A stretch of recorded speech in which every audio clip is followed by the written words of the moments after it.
Ibu mertua bersekongkol dengan suamiku untuk mengubah nama sertifikat rumah peninggalan ayahku. Mereka ingin merebut semua hartaku. Dasar tak tahu diri. Ku balas mereka dengan lebih menyakitkan. Suara kicauan burung gereja yang bersahutan di pagi hari selalu menjadi alarm terbaik bagi Iva. Ia menggeliat, merasakan hangatnya pelukan Danu yang masih terlelap di sampingnya. Sinar matahari pagi menelusup dari celah gorden, menyinari kamar tidur mereka dengan keemasan yang lembut.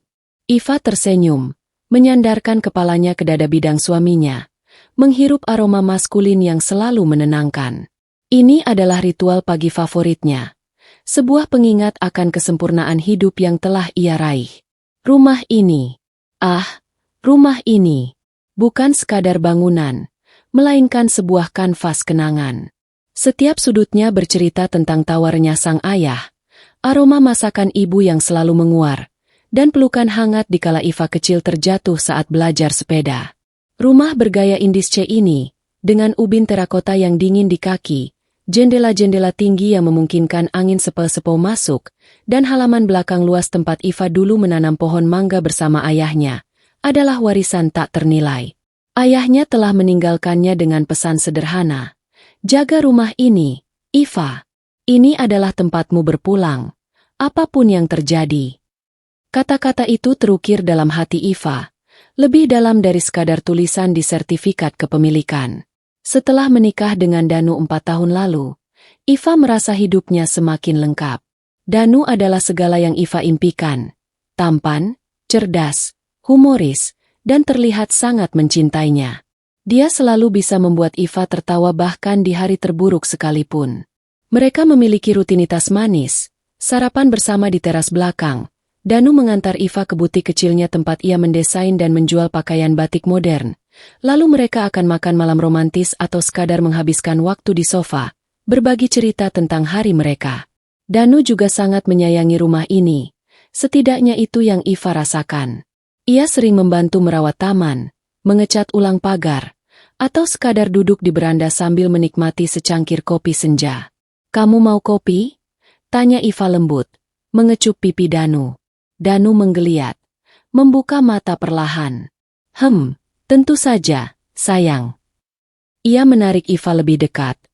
Pagi ini rasanya sempurna sekali. Iva tertawa. Memang, seperti hari-hari kita. Bagi Iva, rumah ini adalah jangkar. Setelah kepergian orang tuanya, rumah ini adalah satu-satunya peninggalan nyata yang menghubungkannya dengan akar dan masa lalunya. Ada ketenangan dan rasa aman yang tak tergantikan di sini. Ia selalu membayangkan anak-anaknya kelak akan tumbuh besar di sini, berlarian di halaman belakang yang sama, menciptakan kenangan baru di antara kenangan lama. Iva bangkit, melangkah ke dapur untuk menyiapkan sarapan dan kopi. Danu menyusul tak lama kemudian, melingkarkan lengannya di pinggang Iva saat ia menyiapkan roti bakar. Aroma kopi yang baru diseduh memenuhi udara, berpadu dengan wangi roti panggang. Sebuah adegan rumah tangga yang ideal. Gambaran kebahagiaan yang sempurna. Iva tidak pernah berpikir sedikit pun bahwa di balik semua kehangatan dan kesempurnaan yang ia rasakan, ada bayangan gelap yang perlahan-lahan mulai merangkak, siap merobek semua kepercayaannya dan menghancurkan apa yang paling ia hargai. Rumah ini, yang ia yakini sebagai benteng kebahagiaannya, justru akan menjadi medan pertempuran paling pahit dalam hidupnya. 2 bulan setelah suasana pagi yang sempurna itu, kebahagiaan Iva mulai sedikit terusik. Gangguan itu datang dalam wujud Ibu Karina, mertua Iva. Awalnya, Iva sangat senang dengan kehadiran Ibu Karina. Wanita parubaya itu selalu datang dengan senyum ramah, membawa masakan kesukaan Danu seperti rendang daging atau sayur asem lengkap dengan sambal terasi buatan tangannya sendiri. Ibu Karina juga tak pelit pujian, seringkali memuji Iva di depan Danu. "Danu ini beruntung sekali punya Iva," kata Ibu Karina suatu malam saat mereka makan malam. Tatapannya penuh kebanggaan yang membuat Iva tersipu. "Rumah bersih, masakan enak, kamu juga mandiri punya butik sendiri. Ibu senang melihat kalian bahagia." Iva benar-benar merasa diterima dan disayangi. Ibu Karina bahkan sering menginap, beralasan ingin menghabiskan lebih banyak waktu dengan putra satu-satunya dan menantu kesayangannya. Iva melihatnya sebagai bentuk kasih sayang dan kehangatan keluarga. Namun, perlahan, ada pergeseran kecil yang mulai Iva rasakan. Kunjungan Ibu Karina yang tadinya hanya sesekali, kini menjadi lebih sering, bahkan hampir setiap akhir pekan. Ia mulai menghabiskan lebih banyak waktu di rumah, terkadang bahkan tanpa Iva atau Danu ada di sana. Jika Iva bertanya, alasannya selalu sama. Mau mengecek keadaan rumah, Iva. Kan Danu sibuk. Kasihan kamu sendirian di rumah besar ini. Iva mencoba berpikir positif. Mungkin memang Ibu Karina ingin membantu, mengisi waktu luangnya, atau sekadar memastikan putranya dan menantunya baik-baik saja. Tapi, Iva juga mulai menangkap beberapa hal ganjil yang tak bisa ia abaikan sepenuhnya. Ibu Karina, yang tadinya tak pernah menanyakan detail keuangan mereka, kini seringkali menyelipkan pertanyaan tentang penghasilan butik Iva atau berapa tabungan Danu. Pertanyaan-pertanyaan itu seringkali muncul secara tiba-tiba, di tengah obrolan santai, seolah-olah hanya iseng. Butikmu ramai terus ya, Iva? Pasti tabunganmu sudah banyak, ya? Atau, Danu gajinya besar, kan? Sudah bisa beli apa saja, dong? Iva berusaha menjawab seadanya, merasa sedikit tidak nyaman dengan pertanyaan yang terlalu pribadi itu. Selain itu, Ibu Karina juga sering sekali mengamati detail rumah dengan tatapan yang intens. Bukan sekadar mengagumi, melainkan seperti menilai atau menginspeksi. Iva pernah memergoki Ibu Karina mengusap dinding-dinding tua, mengetuk-ngetuk kusen pintu, bahkan memotret beberapa bagian rumah dengan ponselnya, tanpa Iva mengerti alasannya. Iva sempat bertanya suatu sore, saat melihat Ibu Karina memotret kusen pintu kamar tidur mereka yang berukiran kayu jati. Bu, kenapa difoto? Tanya Iva, berusaha terdengar santai. Ibu Karina tersenyum tipis, tapi Iva merasa senyum itu tidak mencapai matanya. Oh, ini, Iva. Ibu cuma mau mengirimkan ke teman ibu yang arsitek. Katanya rumah ini bagus sekali. Ingin tahu detailnya. Siapa tahu bisa jadi inspirasi desain untuk rumah baru mereka. Iva mengangguk, mencoba percaya. Meskipun alasannya terasa sedikit janggal. Teman arsitek? Kenapa harus sedetail itu sampai memotret kusen? Yang lebih mengganggu Iva adalah percakapan telepon Danu dengan ibunya. Tadinya, Danu selalu terbuka dengan Iva tentang percakapannya dengan siapapun. Mereka tak memiliki rahasia. Sekarang, jika Ibu Karina menelepon, Danu akan segera keluar kamar, atau bicara dengan suara sangat pelan di sudut rumah. Bahkan terkadang sampai ke halaman belakang. Iva sempat mendengar sepenggal-sepenggal kata seperti sertifikat, pengurusan, notaris, atau aman keluar dari mulut Danu. Iva mencoba menanyakannya, tapi Danu selalu mengelak dengan alasan yang sama. Biasa, Iva, urusan kantor, atau urusan teman. Kamu jangan terlalu banyak pikiran, jawab Danu sambil tersenyum meyakinkan. Namun matanya memancarkan kegelisahan yang tidak bisa ia sembunyikan sepenuhnya. Iva merasakan ada sesuatu yang ditutup-tutupi, sebuah ganjalan yang mengganjal hatinya. Rasa tidak nyaman itu terus mengendap, seperti kabut tipis yang perlahan menyelimuti suasana. Iva mencoba mengabaikannya, mengatakan pada dirinya sendiri bahwa ia terlalu sensitif, atau mungkin kelelahan dari pekerjaannya di butik. Ibu mertua hanya peduli. Dan Danu pasti tidak akan menyembunyikan apapun darinya, apalagi hal yang penting dan berkaitan dengan rumah mereka. Rumah ini, bagi Iva, adalah simbol kepercayaannya, kenangannya, dan masa depannya. Tak mungkin ada yang berani mengusik itu. Namun, bisik-bisik di telepon, tatapan aneh Ibu Karina, dan gelagat Danu yang sedikit berubah itu, perlahan tapi pasti menumbuhkan bibit kecurigaan yang sangat kecil di hati Iva. Bibit yang sayangnya, sebentar lagi akan tumbuh menjadi pohon kemarahan yang akan merobohkan segala kepercayaannya. Perubahan itu semakin terasa. Bukan lagi sekadar bisik-bisik atau tatapan aneh, melainkan sebuah pergeseran atmosfer yang nyata di dalam rumah. Kehangatan yang dulu Iva dan Danu bangun bersama, yang menjadi fondasi pernikahan mereka, kini perlahan terkikis, digantikan oleh selubung tipis kecanggungan dan jarak yang tak terucapkan. Rumah Iva, yang dulunya adalah tempat paling nyaman, paling penuh tawa, dan paling aman baginya, kini terasa seperti panggung di mana setiap gerak-gerik dan kata-kata harus dipertimbangkan.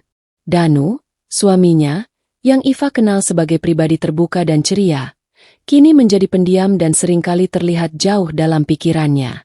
Dulu, setiap malam adalah sesi bercerita tentang hari mereka. Danu akan antusias berbagi detail pekerjaannya, gosip kantor, atau sekadar lelucon yang ia dengar. Sekarang, ia seringkali pulang larut. Alasannya selalu sama, pekerjaan mendadak, proyek baru, atau rapat penting yang tak bisa ditunda. Iva berusaha memahami. Ia tahu pekerjaan Danu sebagai manajer di sebuah perusahaan properti besar memang menuntut.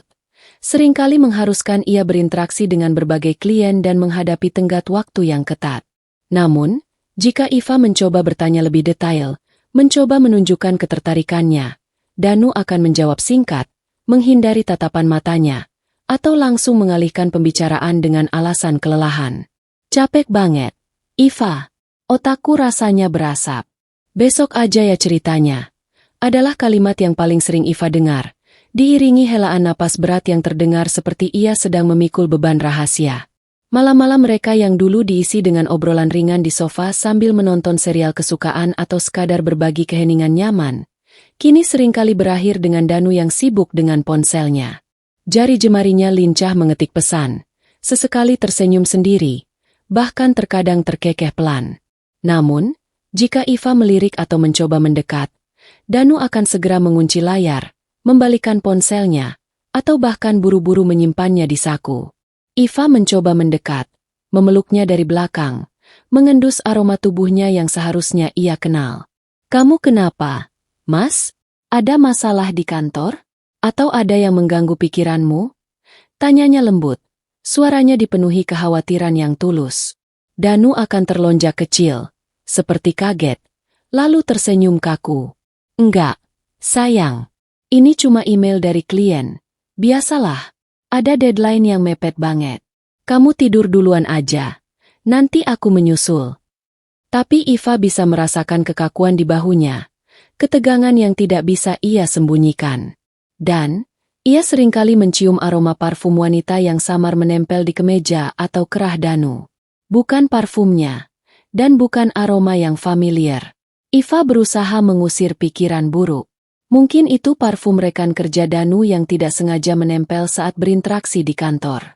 Atau mungkin ia hanya terlalu paranoid karena kecurigaan yang telah ditanamkan oleh gelagat aneh ibunya.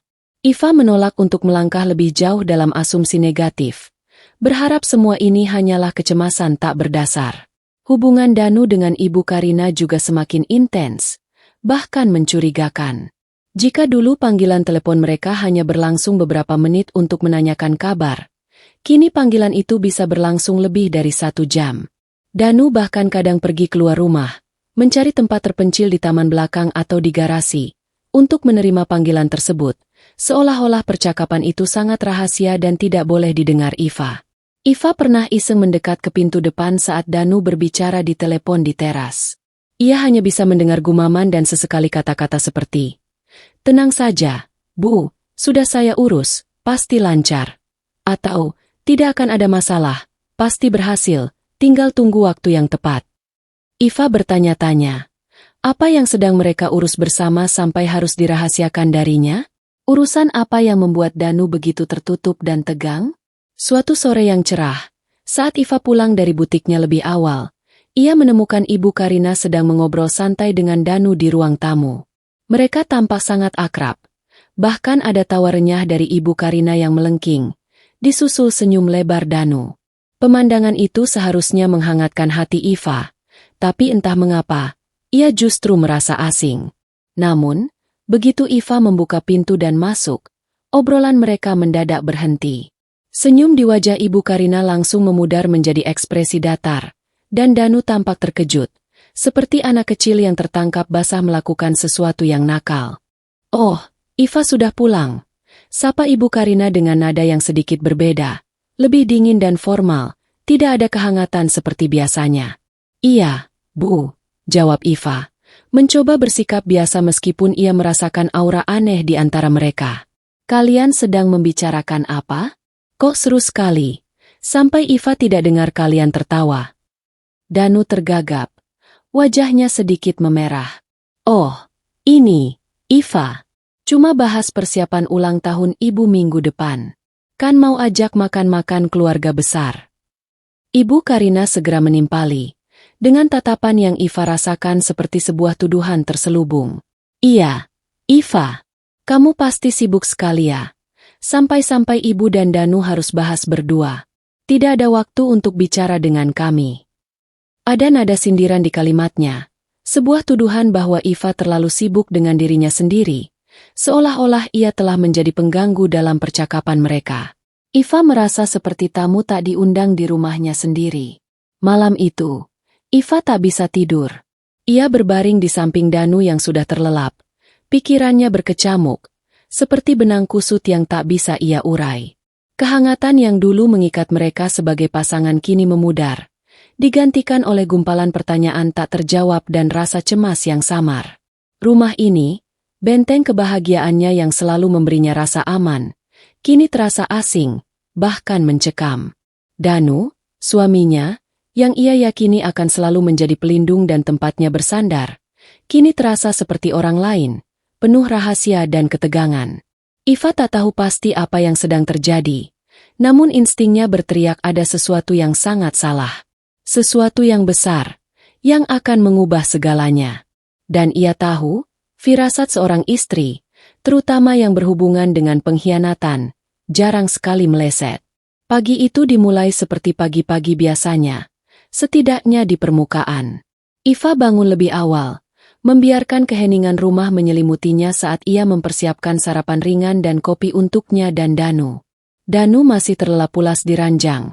Napasnya teratur dan tenang, seolah tak ada beban di pundaknya setelah semalam pulang larut dengan alasan pekerjaan. Iva memutuskan untuk melakukan sedikit kejutan untuk suaminya. Membereskan ruang kerja Danu yang agak berantakan. Tumpukan berkas, buku-buku, dan beberapa peralatan kantor berserakan di mejanya. Dan Iva ingin semuanya tertata rapi saat Danu bangun. Saat Iva mulai membersihkan laci paling bawah meja kerja, tempat Danu biasanya menyimpan dokumen-dokumen penting yang jarang digunakan namun vital, tangannya menyentuh sesuatu yang terasa berbeda dari tumpukan map dan pulpen. Sebuah amplop coklat tebal, teksturnya sedikit kasar dan belum terlipat rapi, terselip di balik tumpukan proposal kerja lama. Amplop itu tidak disegel, dan sebagian isinya sedikit menyembul keluar, memperlihatkan tepi kertas berwarna krem yang tebal. Insting pertama Iva berteriak untuk tidak membukanya, untuk menghormati privasi Danu. Ia selalu menjunjung tinggi kepercayaan dalam hubungan mereka. Namun, rasa penasaran yang selama ini Iva tekan, kecurigaan yang telah menumpuk dari bisikan telepon rahasia, gelagat Danu yang berubah menjadi lebih tertutup, dan tatapan dingin Ibu Karina yang menyiratkan maksud tersembunyi, kini mendesak Iva untuk melihat. Ada sesuatu yang tidak beres. Iva merasakannya jauh di lubuk hatinya, dan ia harus tahu apa itu. Dengan tangan sedikit gemetar, diiringi detak jantung yang tiba-tiba berpacu, ia menarik keluar isi amplop tersebut. Jantung Iva serasa berhenti berdetak, kemudian berdentam begitu keras hingga ia bisa merasakannya di telinga. Matanya membelalak tak percaya. Napasnya tercekat di tenggorokan, seolah udara tiba-tiba menipis. Bukan surat cinta, bukan tagihan bank, bukan pula dokumen kantor biasa. Melainkan selembar kertas tebal yang sangat ia kenali bentuknya. Sebuah draft akta jual beli, AJB. Namun, objek AJB itu bukan untuk properti baru atau investasi yang Iva tidak tahu. Itu adalah untuk sertifikat rumahnya sendiri. Rumah warisan mendiang ayahnya. Rumah yang menjadi satu-satunya ikatan nyata dengan keluarganya yang telah tiada. Tangannya gemetar hebat, hampir menjatuhkan dokumen itu. Ia membaca detail di dalamnya dengan mata yang nanar. Setiap kata terasa seperti tikaman tajam. Kolom, penjual, masih kosong, menunggu tanda tangan yang entah siapa. Namun kolom, pembeli, tercantum jelas dua nama, Danu Pramutya dan Karina Wijaya. Nama suaminya, orang yang berjanji sehidup semati dengannya, dan nama ibu mertuanya, wanita yang Iva anggap sebagai ibu kedua. Kedua nama itu tertera dengan tulisan cetak tebal yang begitu jelas, tak terbantahkan. Di bawahnya, Terdapat beberapa catatan kecil tulisan tangan yang Iva kenali sebagai tulisan Danu. Urus dengan Pak Notaris Harun. Dan, pastikan tidak ada hambatan dari pemilik sebelumnya. Pemilik sebelumnya. Iva. Kata-kata itu berputar-putar di kepalanya. Menghantam kesadarannya. Kepalanya berdengung. Darahnya berdesir hebat. Mengalirkan gelombang panas ke seluruh tubuhnya. Gambar-gambar kenangan rumah ini berkelebat di benaknya. Silih berganti dengan kecepatan kilat. Ayahnya yang tersenyum bangga saat menyerahkan kunci rumah ini kepadanya. Ibu yang mendekapnya erat di ambang pintu. Tawa bahagia Danu saat mereka pertama kali pindah dan mendekorasi setiap sudutnya bersama. Semua kebahagiaan itu kini terasa tercabik-cabik. Dihancurkan oleh satu lembar kertas sialan ini. Ini bukan sekadar kesalahan administrasi. Ini bukan salah paham yang bisa dijelaskan dengan kata-kata. Ini adalah pengkhianatan yang terang-terangan dan keji. Mereka tidak hanya ingin memiliki rumah ini, mereka bersekongkol untuk merebutnya dari tanganku. Tanpa sepengetahuannya, tanpa persetujuannya, tanpa sedikit pun rasa hormat. Mereka merencanakan semua ini di belakang punggung Iva, menggunakan segala kebohongan dan rahasia yang selama ini Iva coba abaikan dan yakini sebagai ketidaknyamanan belaka. Aroma parfum wanita yang samar di kemeja Danu, bisikan di telepon yang penuh rahasia, tatapan menilai Ibu Karina setiap kali datang ke rumah.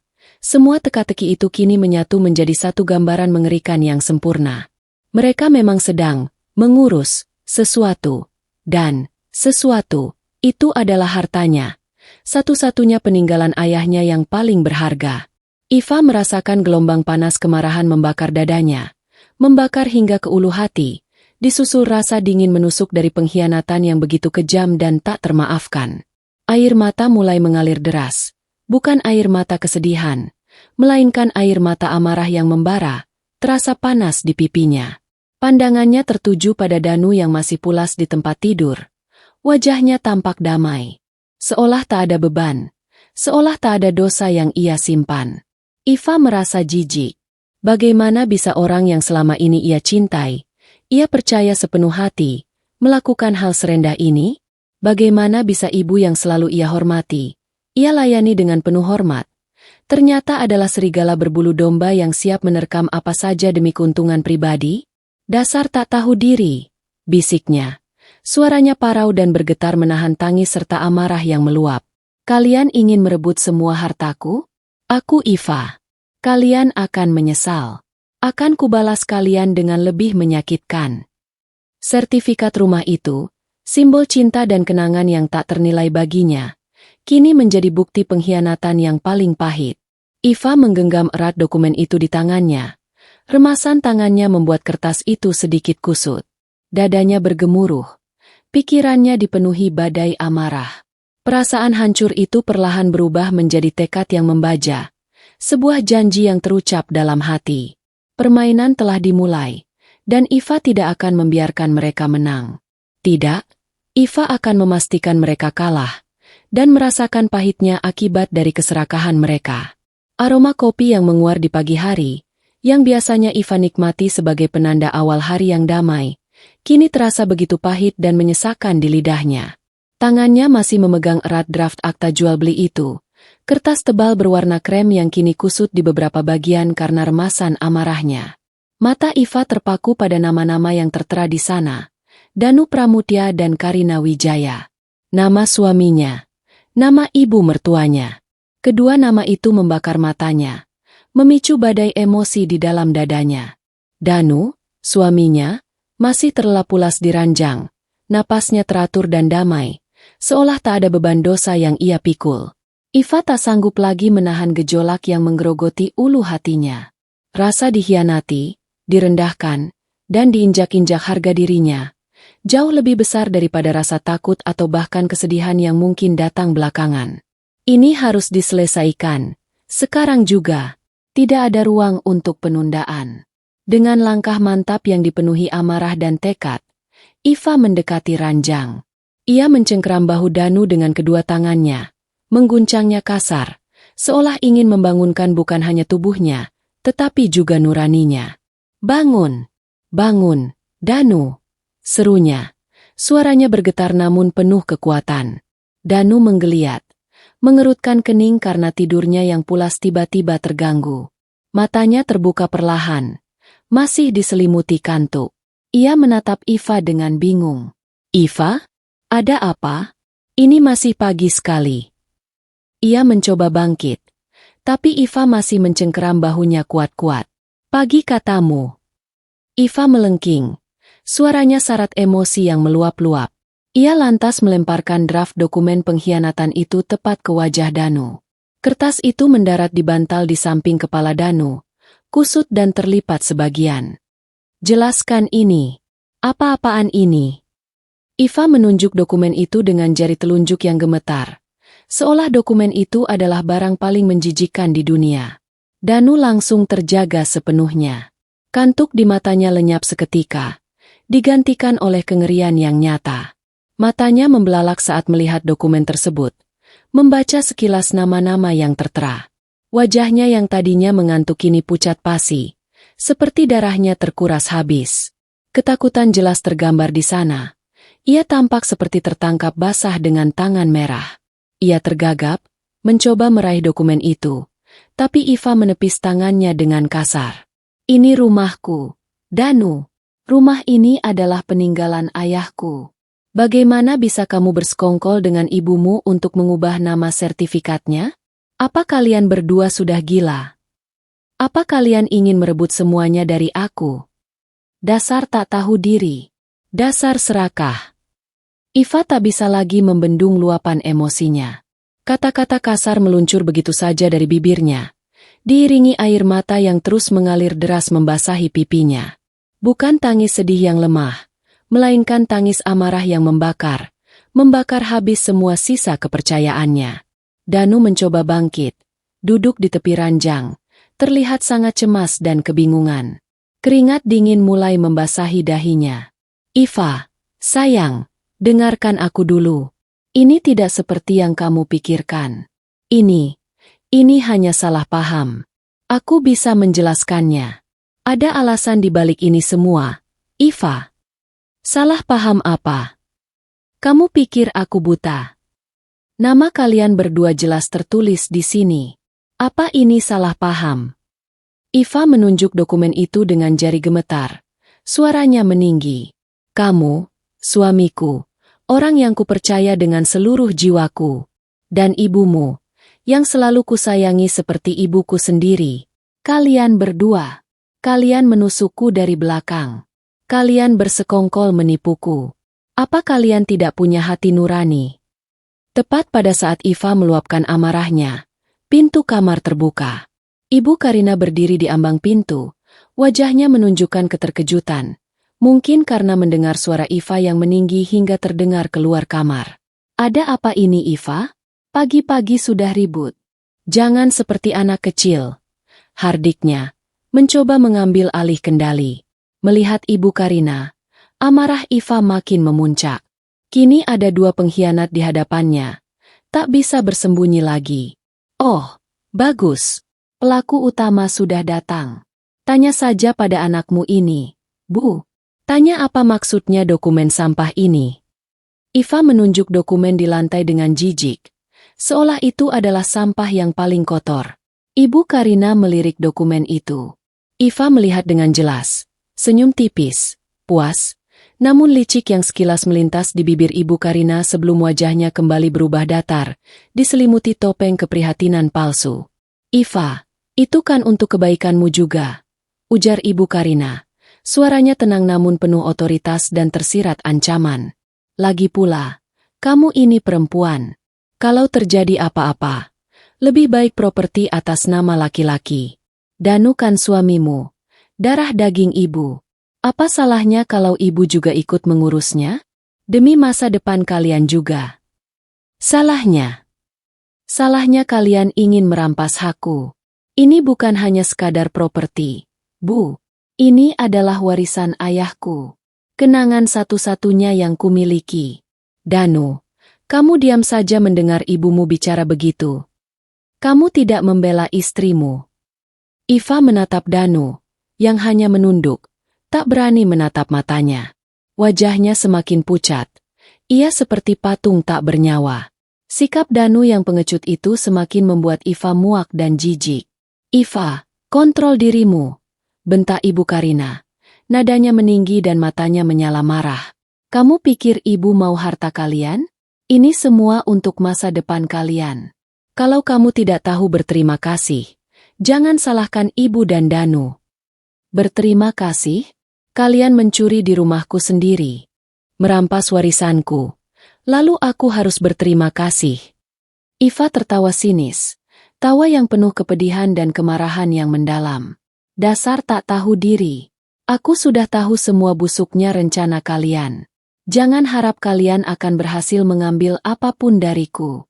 Aku bersumpah, aku akan membalas kalian, lebih menyakitkan dari yang bisa kalian bayangkan. Ini belum berakhir. Ini baru permulaan." Pertengkaran itu meledak menjadi teriakan dan tuduhan yang saling bersahutan, mengoyak keheningan pagi. Kata-kata tajam menghantam Iva, mencoba merendahkannya, mencoba membuatnya merasa bersalah atas kemarahannya yang sah. Namun, Iva tak gentar. Rasa sakit dikhianati telah memicu sesuatu di dalam dirinya. Sesuatu yang selama ini tersembunyi. Sebuah tekad baja yang tak tergoyahkan. Sebuah semangat perlawanan yang membara. Konfrontasi ini adalah awal dari segalanya. Sebuah deklarasi perang. Garis perang telah ditarik dengan jelas. Dan Iva bersumpah, ia tidak akan mundur.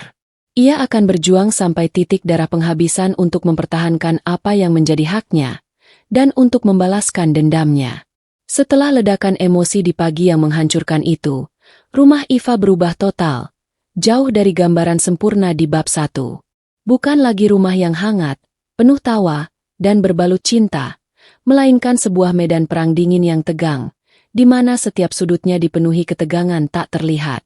Udara di antara Iva, Danu, dan Ibu Karina terasa begitu pekat. Syarat dengan kata-kata tak terucap, tuduhan membisu, dan kebencian yang mulai berakar dalam, menggerogoti sisa-sisa kebersamaan mereka. Danu, setelah konfrontasi yang menguak semua kebusukan itu, menjadi sangat pendiam. Ia menghindari kontak mata dengan Iva sekuat tenaga, seolah-olah Iva adalah hantu yang tak terlihat, atau mungkin cerminan dari rasa bersalahnya yang dalam. Sarapan yang dulu selalu mereka nikmati bersama, dengan candaan dan rencana hari itu, kini menjadi ritual canggung yang menyiksa. Iva duduk di satu sisi meja makan yang panjang, Danu di sisi lain, sibuk dengan ponselnya atau berpura-pura membaca koran yang bahkan sudah ia bolak-balik berulang kali. Sementara itu, Ibu Karina sesekali melontarkan sindiran halus yang menusuk, berusaha memojokkan Iva tanpa harus berteriak lagi. "Seharusnya Iva lebih menghargai niat baik orang tua," ujarnya suatu pagi, sambil menyeruput tehnya dengan tenang, matanya yang tajam melirik Iva dengan penuh arti. Iva hanya menatap balik dengan tatapan tajam yang tak kalah dingin, tanpa mengucapkan sepatah kata pun. Ia tahu, setiap kata yang ia ucapkan sekarang bisa menjadi amunisi yang akan mereka gunakan untuk menyerangnya. Diam adalah perisai terbaiknya untuk saat ini. Komunikasi antara Iva dan Danu nyaris terhenti sepenuhnya. Jika ada hal mendesak yang perlu dibicarakan, itu disampaikan melalui pesan singkat atau nada bicara yang datar, dingin, dan formal, seolah mereka adalah rekan kerja yang kaku. Tidak ada lagi sentuhan fisik yang dulu menjadi kebiasaan manis mereka.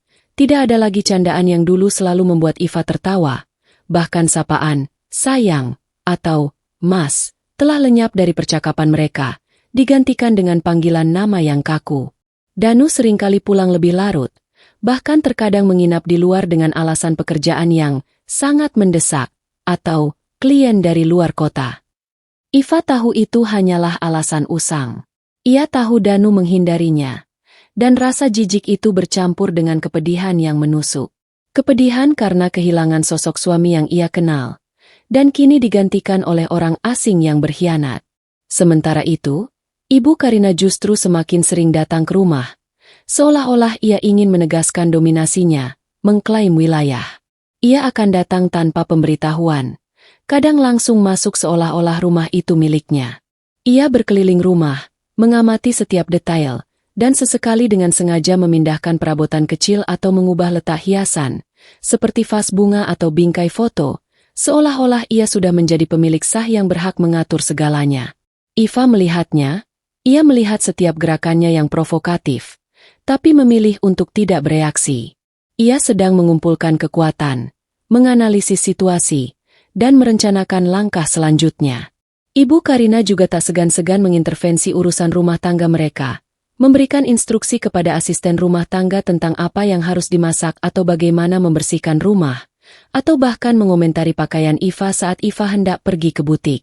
Kalau mau keluar, ganti baju itu Iva. Nanti dilihat orang jadi tidak sopan. Padahal kamu kan menantu keluarga terpandang. Iva hanya tersenyum tipis, senyum yang tak sampai ke mata, dan tetap melakukan apa yang ia inginkan, mengabaikan sindiran itu. Namun, di balik sikap diamnya yang dingin, di balik tatapan matanya yang tampak kosong, Iva mulai bergerak. Setiap malam, setelah Danu dan Ibu Karina yakin Iva sudah tidur lelap, Iva diam-diam bangun. Ia menyelinap ke ruang kerjanya yang kecil, menyalakan lampu meja yang redup. Ia mulai mencari informasi secara intensif mengenai hak-hak istri dalam pernikahan di Indonesia, khususnya terkait harta warisan dan harta gonogini. Ia membaca undang-undang, mencari pasal-pasal tentang penipuan atau penggelapan properti, dan mencari tahu prosedur hukum yang harus ia tempuh untuk melindungi dirinya. Internet menjadi sahabat barunya, sebuah jendela ke dunia informasi yang ia butuhkan. Ia bahkan mulai mencari kontak pengacara khusus kasus properti dan keluarga yang memiliki reputasi baik. Iva menuliskan semua poin-poin penting, pasal-pasal yang relevan, dan daftar pertanyaan yang harus diajukan kepada pengacara dalam buku catatan kecil yang ia sembunyikan dengan sangat rapat di balik buku-buku di rak pribadinya. Rasa sakit dan pengkhianatan itu tidak membuatnya hancur, justru menjadi bahan bakar yang membakar tekadnya. Iva merasa dunianya terbalik, tapi ia menolak untuk hancur. Ia tidak akan membiarkan mereka melihatnya rapuh, menangis, atau menyerah. Ia harus kuat, demi dirinya sendiri, demi harga dirinya, demi kenangan dan amanat ayahnya, dan demi keadilan yang harus ia tegakkan. Ia tahu, perang ini tidak akan mudah, penuh lika-liku dan mungkin akan sangat melelahkan.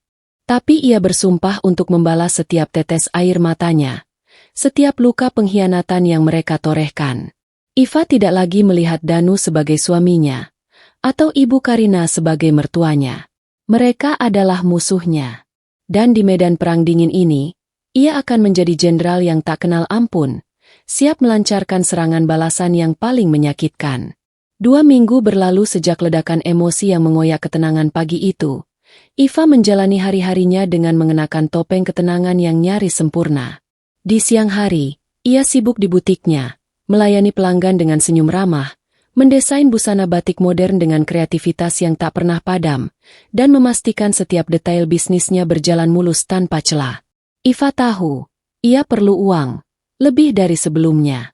Setiap rupiah yang ia hasilkan adalah amunisi, sebuah modal krusial untuk perang panjang yang akan ia hadapi. Tidak ada seorang pun di butiknya, tidak pula teman-teman atau kerabat jauh, yang tahu gejolak badai di balik senyumnya yang tampak riang. Tidak ada yang curiga bahwa Iva sedang mengumpulkan kekuatan, bukan hanya untuk bertahan, melainkan untuk membalas dendam dengan cara yang paling menyakitkan. Ia bahkan dengan sengaja memposting foto-foto dirinya yang ceria di media sosial, menunjukkan kepada dunia maya, dan terutama kepada Danu serta Ibu Karina yang pasti mengintai dan memantau akunnya, bahwa ia baik-baik saja, bahkan sangat baik, seolah tak ada yang mampu menggoyahkan dirinya. Namun, saat malam tiba, ketika tirai rumah telah tertutup rapat dan kegelapan menyelimuti, Iva berubah total.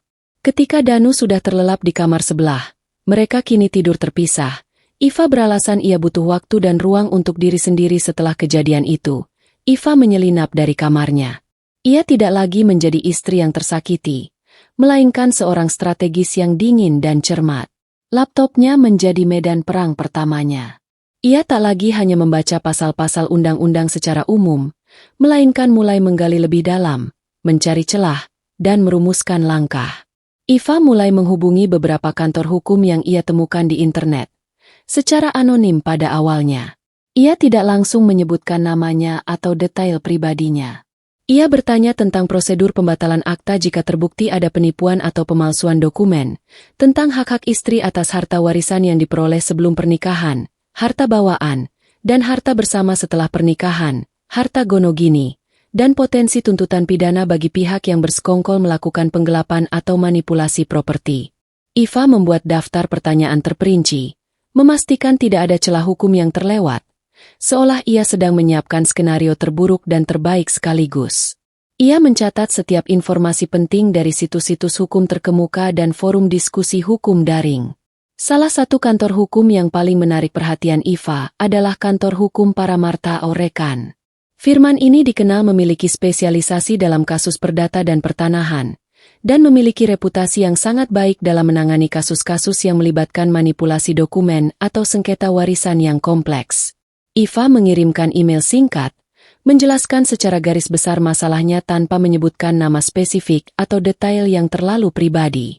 Responsnya sangat cepat. Seorang asisten pengacara menyarankan Iva untuk membuat janji temu pribadi, menekankan pentingnya pertemuan langsung untuk pembahasan kasus yang sensitif. Iva merasa ada secercah harapan di balik dinginnya layar laptop. Selain itu, Iva tahu bahwa informasi adalah kekuatan tertinggi. Ia tidak bisa hanya mengandalkan kata-katanya. Ia perlu bukti konkret yang tak terbantahkan. Selain draft AJB yang menjadi senjata pertamanya, Iva mulai mencari petunjuk lain di dalam rumahnya sendiri. Diam-diam, ia memeriksa rekening Bank Danu melalui laporan mutasi yang seringkali tercetak dan tergeletak begitu saja di meja kerja atau di laci samping tempat tidur. Ia terkejut menemukan beberapa transaksi mencurigakan, beberapa kali transfer dalam jumlah besar ke rekening atas nama Ibu Karina, dan beberapa pembayaran dengan nominal tidak lazim ke Notaris Harun, seperti yang tertera di catatan tulisan tangan Danu di draft AJB. Ini adalah bukti kuat bahwa mereka memang sudah melangkah jauh dalam rencana jahat mereka, menguras dana dan membayar jasa notaris untuk melancarkan aksi mereka.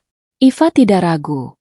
Dengan ponselnya, ia memotret setiap lembar mutasi rekening dengan resolusi tinggi, memastikan semua angka dan tanggal terlihat jelas. Gambar-gambar itu ia simpan di cloud pribadi yang sangat aman, dilengkapi dengan kata sandi berlapis. Ia bahkan mulai merekam percakapan. Bukan secara langsung, tentu saja, itu terlalu berisiko dan bisa terdeteksi. Iva membeli sebuah perangkat perekam suara digital kecil yang canggih dan bisa ia sembunyikan dengan sangat mudah.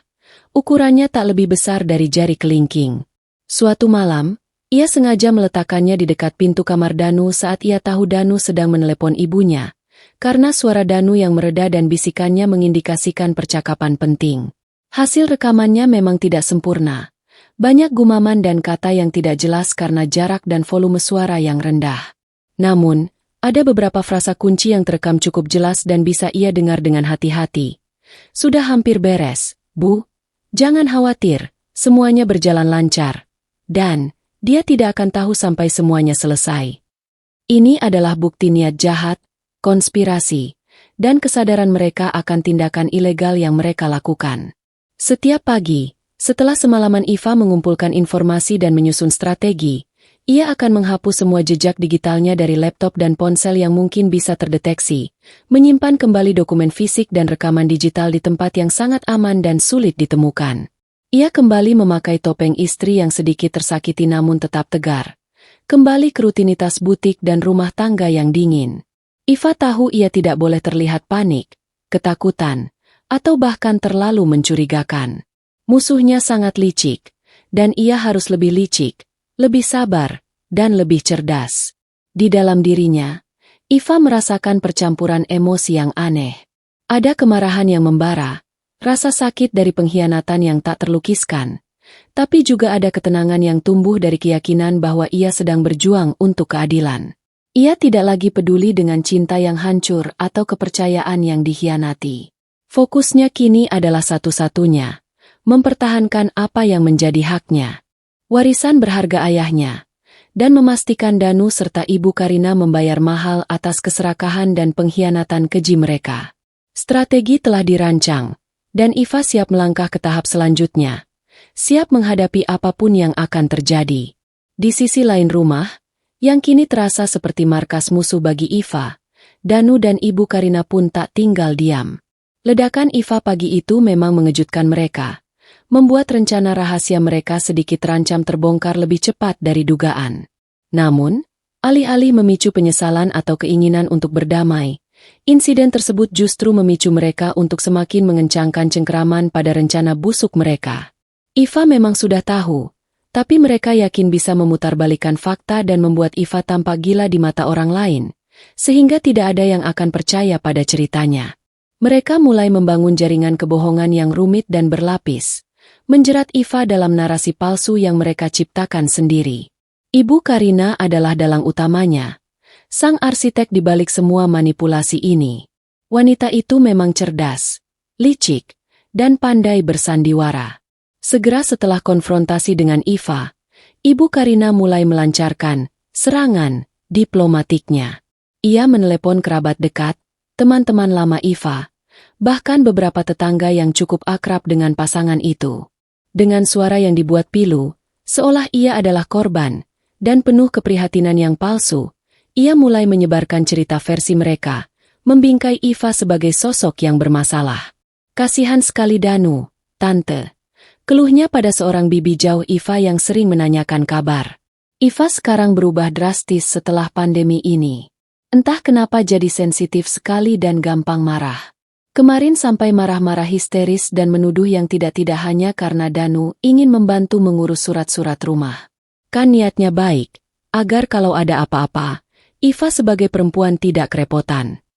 Ibu Karina akan menekankan frasa, perempuan, seolah Iva tidak mampu mengurus dirinya sendiri. Kepada teman-teman Iva yang dulu sering berkunjung ke butiknya, Ibu Karina akan berkata dengan nada seolah ia sangat khawatir. Iva itu stres kayaknya. Butiknya lagi sepi, jadi gampang curigaan. Sampai-sampai Danu dituduh macam-macam, bahkan dibilang mau selingkuh. Padahal Danu cuma ingin bantu. Ia dengan lihai menciptakan narasi bahwa Iva adalah wanita yang tidak stabil secara emosional, terlalu sensitif, paranoid, dan mudah salah paham. Dengan begitu, jika Iva nanti bersuara dan mencoba mengungkapkan kebenaran, kredibilitasnya sudah diragukan sejak awal. Orang-orang akan berpikir, Iva memang begitu, gampang emosi. Danu, yang semula terlihat pengecut dan ragu-ragu, perlahan mulai mengikuti alur permainan ibunya. Mungkin karena tekanan berat dari Ibu Karina, mungkin juga karena ia memang sudah terjerumus terlalu dalam dan merasa tak ada jalan kembali. Ia mulai aktif menyalahkan Iva di hadapan ibunya dan bahkan di depan kerabat yang ditelepon. Aku sudah coba jelaskan berulang kali, Bu, tapi Iva tidak mau dengar. Dia langsung marah-marah dan berteriak, bahkan barang-barang pun dilempar. Keluhnya pada Ibu Karina, ketika Iva tidak sengaja mendengar dari balik pintu kamar.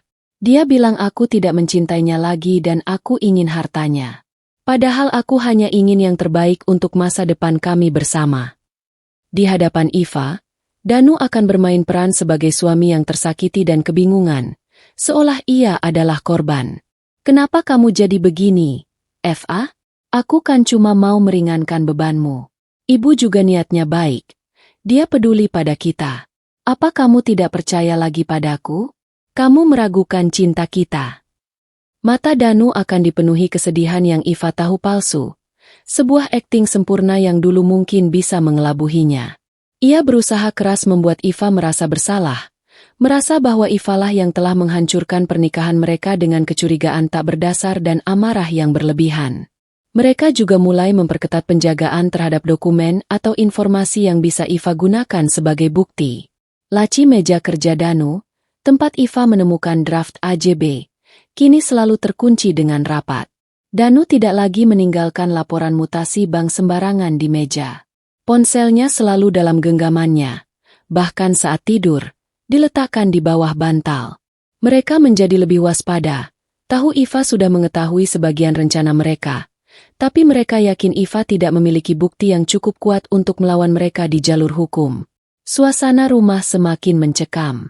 Selain sindiran halus dan diam yang menusuk, Iva sesekali menemukan barang-barangnya sedikit bergeser dari tempatnya, atau beberapa pakaiannya yang baru dicuci tiba-tiba hilang dan baru ditemukan esok harinya di tempat yang tak biasa atau bahkan kotor. Cangkir kopi yang ia gunakan seringkali tiba-tiba pecah. Iva tahu itu adalah ulah Ibu Karina, semacam perang psikologis yang sengaja dilancarkan untuk mengganggu Iva, membuatnya merasa tidak nyaman di rumahnya sendiri, dan mungkin membuatnya berpikir bahwa Iva memang mulai gila atau pikun. Iva memang merasakan tekanan itu. Perasaan terisolasi mulai menyelinap. Mereka berdua melawannya sendiri, dan mereka berusaha memisahkan Iva dari semua dukungan yang mungkin ia miliki. Namun, alih-alih melemah dan hancur, tekanan itu justru semakin menguatkan tekad Iva. Setiap kebohongan yang mereka ucapkan, setiap tatapan licik, setiap sindiran, hanya menambahkan daftar panjang, balas dendam, yang akan Iva bayarkan. Iva tahu mereka sedang membangun benteng kebohongan, benteng yang tinggi dan kokoh. Tapi ia juga sedang mengasah pedangnya, menyiapkan strategi untuk meruntuhkan benteng itu, satu persatu. Permainan belum berakhir. Ini baru babak awal dari pertarungan yang sesungguhnya. Jika Danu dan Ibu Karina sibuk membangun jaringan kebohongan yang rumit untuk memutarbalikkan fakta dan merusak reputasi Iva, Iva di sisi lain, sibuk membangun landasan kebenaran dan keadilan yang kokoh. Setelah berminggu-minggu penelitian mendalam dan persiapan rahasia yang ia lakukan di malam hari, Iva memutuskan untuk mengambil langkah pertamanya. Ia tidak akan menunggu mereka bertindak lebih jauh. Tidak akan membiarkan mereka menyelesaikan rencana busuk mereka. Iva akan menjadi pihak yang melakukan serangan, pihak yang memegang inisiatif. Serangan balik pertamanya tidak akan berbentuk ledakan emosi yang impulsif seperti sebelumnya, melainkan sebuah manuver cerdas dan terencana yang akan membuat mereka terkejut dan panik, menggoyahkan rasa percaya diri mereka.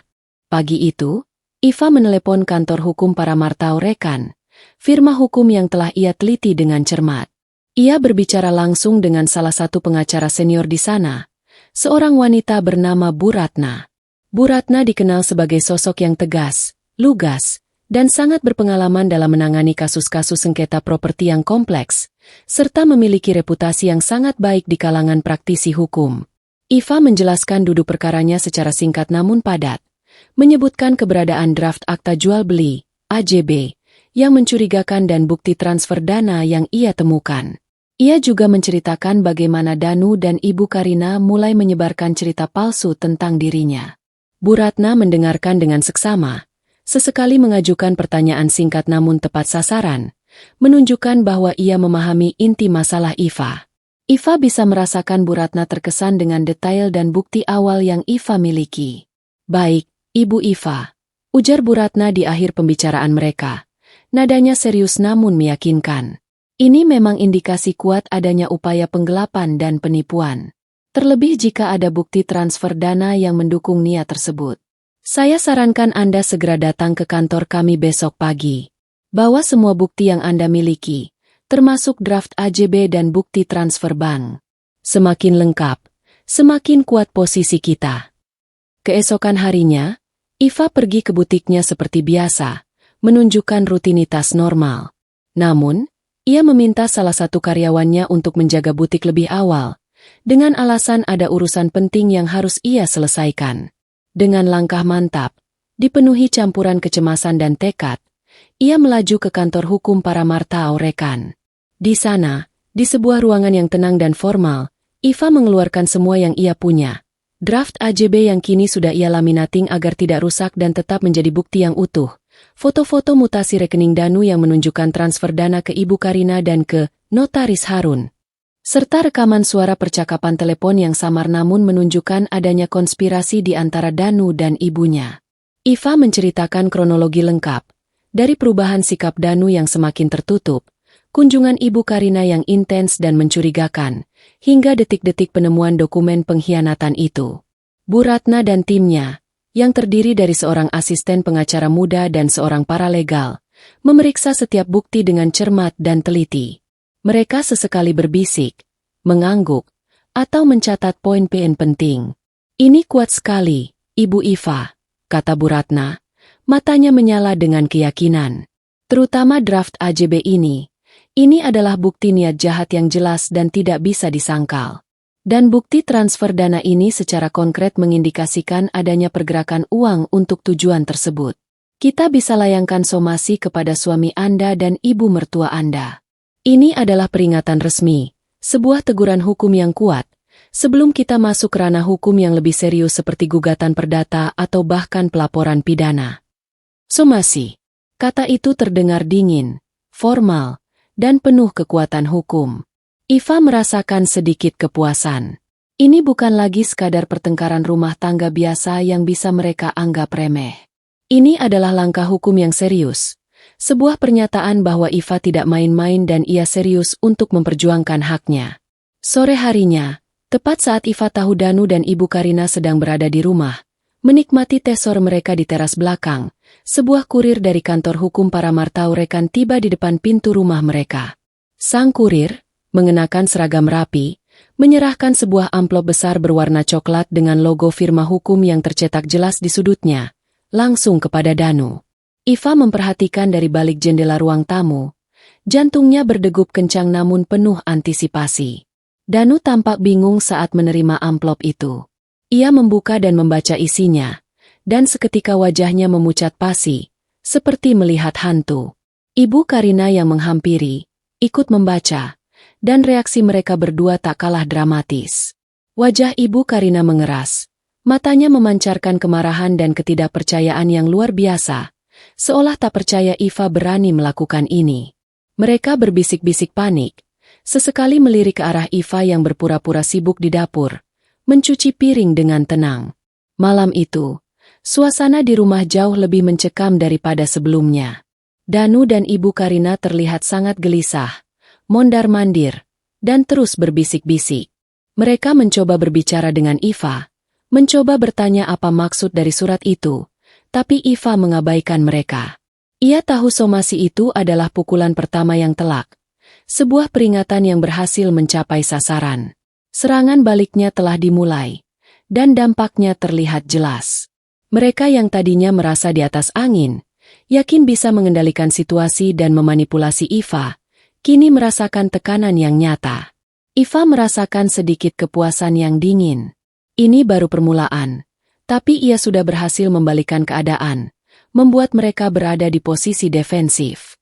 Mereka yang selama ini mengira Iva lemah dan mudah ditipu, kini tahu Iva tidak akan gentar. Perang sesungguhnya baru akan dimulai, dan Iva sudah mengambil langkah pertama yang menyakitkan bagi mereka. Somasi itu bagaikan granat yang Iva lempar ke tengah kemah musuh. Ledakan hukum yang tenang namun tajam itu benar-benar mengacaukan ketenangan palsu Danu dan Ibu Karina. Setelah menerima surat resmi dari kantor hukum, mereka memang panik luar biasa. Iva bisa melihatnya dari bisik-bisik yang semakin intens, tatapan marah yang sesekali mereka lontarkan kepadanya. Namun di balik itu, ada ketakutan yang jelas. Mereka tak lagi berani melakukan provokasi terang-terangan seperti mengubah letak barang atau sindiran tajam di meja makan. Mereka tahu, Iva kini memiliki senjata yang sah. Namun, dampak somasi Iva tak hanya sampai di situ. Gelombang kecil mulai merambat ke lingkaran sosial mereka, khususnya ke telinga orang-orang yang sudah dikontaminasi oleh jaringan kebohongan yang susah payah Ibu Karina bangun. Beberapa hari setelah somasi terkirim, saat Iva sedang sibuk menyiapkan desain baru di butiknya, ia menerima panggilan telepon dari nomor yang tak dikenal. Ia ragu-ragu mengangkatnya. Khawatir itu adalah telepon dari Danu atau Ibu Karina yang ingin kembali memojokkannya. "Halo, ini Iva?" Suara di seberang terdengar cemas namun familiar. Jeda sejenak, Iva mengenali suara itu. Itu adalah Tante Lastri, bibi jauh Iva dari pihak mendiang ayah, yang sempat dihubungi Ibu Karina untuk menyebarkan cerita versi mereka. Tante Lastri adalah sosok yang dihormati dalam keluarga besar karena kejujuran, keberaniannya, dan kebijaksanaannya. Ia tidak mudah terpengaruh dan selalu mencoba melihat sesuatu dari berbagai sisi. "Iya, Tante." "Iva, ada apa?" tanya Iva, sedikit waspada, namun juga menyimpan secerca harapan. "Iva, Tante dengar kamu sedang ada masalah besar dengan Danu dan Ibu Karina, ya?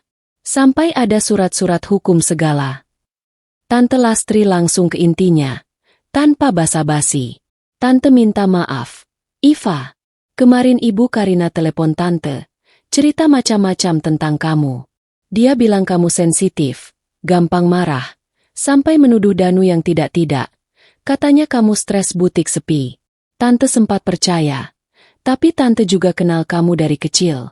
Kamu tidak mungkin begitu tanpa alasan yang kuat. Ada apa sebenarnya, Nak?"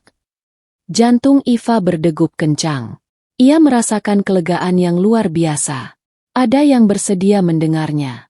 Tante, Iva tidak marah kalau tante sempat percaya mereka. Tapi, apa yang Ibu Karina bilang itu bohong. Mereka ingin merebut rumah ini. Tante, rumah warisan satu-satunya dari ayah. Iva kemudian menceritakan secara singkat namun jelas tentang penemuan draft AJB dan niat jahat mereka untuk menguasai properti itu. Ia sengaja tidak memberikan semua detail saat itu, hanya inti masalahnya. Hening sejenak di ujung telepon, sebuah keheningan yang penuh dengan pemikiran. Astaga, Iva, tante tidak menyangka mereka sejahat itu.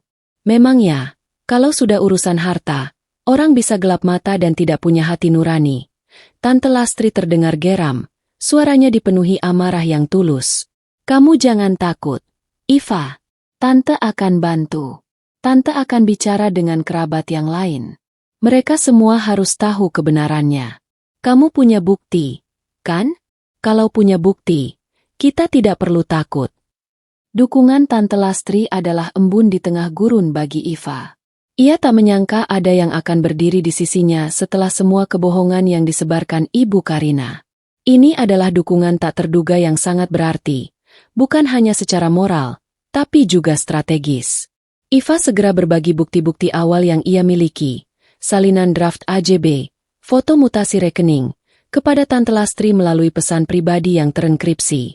Tante Lastri, tanpa membuang waktu, meneruskan bukti-bukti itu kepada beberapa anggota keluarga besar yang berpengaruh, orang-orang yang perkataannya didengar dan dihormati. Efeknya cepat terasa. Dalam beberapa hari, Iva mulai menerima pesan dukungan dari beberapa kerabat yang tadinya menjaga jarak atau terlihat ragu-ragu. Mereka meminta maaf karena sempat meragukan Iva dan menawarkan bantuan. Beberapa bahkan mulai menekan Danu dan Ibu Karina secara tidak langsung, lewat telepon atau kunjungan singkat yang berujung pada pertanyaan tajam dan investigatif tentang niat baik, mereka mengurus sertifikat tanpa sepengetahuan Iva. Jaringan kebohongan yang susah payah Ibu Karina bangun mulai retak di sana-sini, tergerus oleh keraguan dan pertanyaan yang tak bisa mereka jawab. Tak hanya itu, Iva juga mendapatkan dukungan dari sumber lain yang tak kalah penting, justru dari orang terdekatnya di ranah pekerjaan. Suatu siang, di butiknya, salah satu karyawannya, Rina, yang sudah lama bekerja dengannya dan dikenal sangat loyal serta teliti, mendekat. Bu Iva, maaf sebelumnya saya lancang, tapi saya pernah tidak sengaja mendengar Ibu Karina bicara di telepon saat Ibu tidak ada di rumah. Bisik Rina hati-hati, raut wajahnya serius. Dia bilang soal sertifikat, cepat beres, dan Pak Danu sudah setuju. Saya pikir itu aneh sekali. Makanya saya ingat baik-baik perkataan itu. Mata Iva membelalak. Ini adalah kesaksian konkret. Rina, yang selama ini ia anggap hanya karyawan biasa yang fokus pada pekerjaan desain, ternyata menyimpan informasi penting yang bisa menjadi bukti kunci. Rina, kamu yakin dengan yang kamu dengar? Iva bertanya, mencoba menahan kegembiraannya. Yakin, Bu. Saya juga pernah lihat Ibu Karina membuka laci meja kerja Pak Danu dan mengambil beberapa kertas. Saya tidak tahu apa isinya, tapi sepertinya dia mencari sesuatu dengan tergesa-gesa. Rina bahkan ingat detail waktu kejadian itu. Dukungan tulus dari Tante Lastri yang berani bersuara di keluarga, dan kesaksian tak terduga dari Rina, ditambah bukti-bukti yang sudah Iva kumpulkan secara rahasia, semakin mengokohkan posisinya. Iva tidak lagi sendirian. Pertempuran ini memang masih miliknya. Ia adalah komandan utamanya. Tapi kini ia memiliki sekutu yang siap mendukungnya dari berbagai sisi. Senjata-senjata baru telah ditemukan, dan semangat Iva membara lebih kuat dari sebelumnya. Ibu Karina dan Danu mungkin berpikir mereka berhasil mengisolasi Iva dan memadamkan semangatnya. Tapi mereka salah besar. Iva kini memiliki suara-suara lain yang akan ikut bersuara untuknya. Siap menghadapi pertarungan hukum yang lebih besar dan menyakitkan bagi mereka. Dengan bukti-bukti yang kuat di tangan Iva, mulai dari draft akta jual beli, AJB, yang mencurigakan, mutasi rekening Bank Danu yang menunjukkan transfer dana ke Ibu Karina dan Notaris Harun, rekaman suara percakapan telepon yang mengindikasikan konspirasi, hingga kesaksian tak terduga dari Rina dan dukungan moral serta pengaruh dari Tante Lastri di keluarga. Bu Ratna dari kantor hukum Paramarta Rekan merasa yakin bahwa mereka memiliki kasus yang sangat solid. Setelah somasi yang Iva layangkan tidak digubris dengan respons yang memuaskan dari Danu dan Ibu Karina, mereka hanya mengirim balasan singkat berisi penolakan tegas dan tuduhan balik yang tidak berdasar terhadap Iva. Langkah selanjutnya yang tak terhindarkan adalah membawa masalah ini ke jalur hukum formal. Pertarungan kini akan bergeser dari perang dingin yang penuh ketegangan di dalam rumah pribadi Iva menjadi pertarungan sengit di meja hijau, di hadapan majelis hakim dan mata publik. Iva, didampingi penuh oleh Bu Ratna dan timnya, melayangkan gugatan perdata ke Pengadilan Negeri Jakarta Selatan. Gugatan ini menuntut pembatalan tindakan hukum yang sedang diupayakan Danu dan Ibu Karina terhadap sertifikat rumah, serta meminta pengakuan hak Iva sepenuhnya atas properti tersebut sebagai harta bawaan yang sah dari orang tuanya. Selain itu, untuk memberikan tekanan lebih, Iva juga melayangkan laporan polisi atas dugaan penipuan dan percobaan penggelapan aset dengan pemalsuan dokumen. Bu Ratna menjelaskan bahwa langkah ganda ini sangat penting untuk menekan Danu dan Ibu Karina dari dua sisi yang berbeda namun saling mendukung.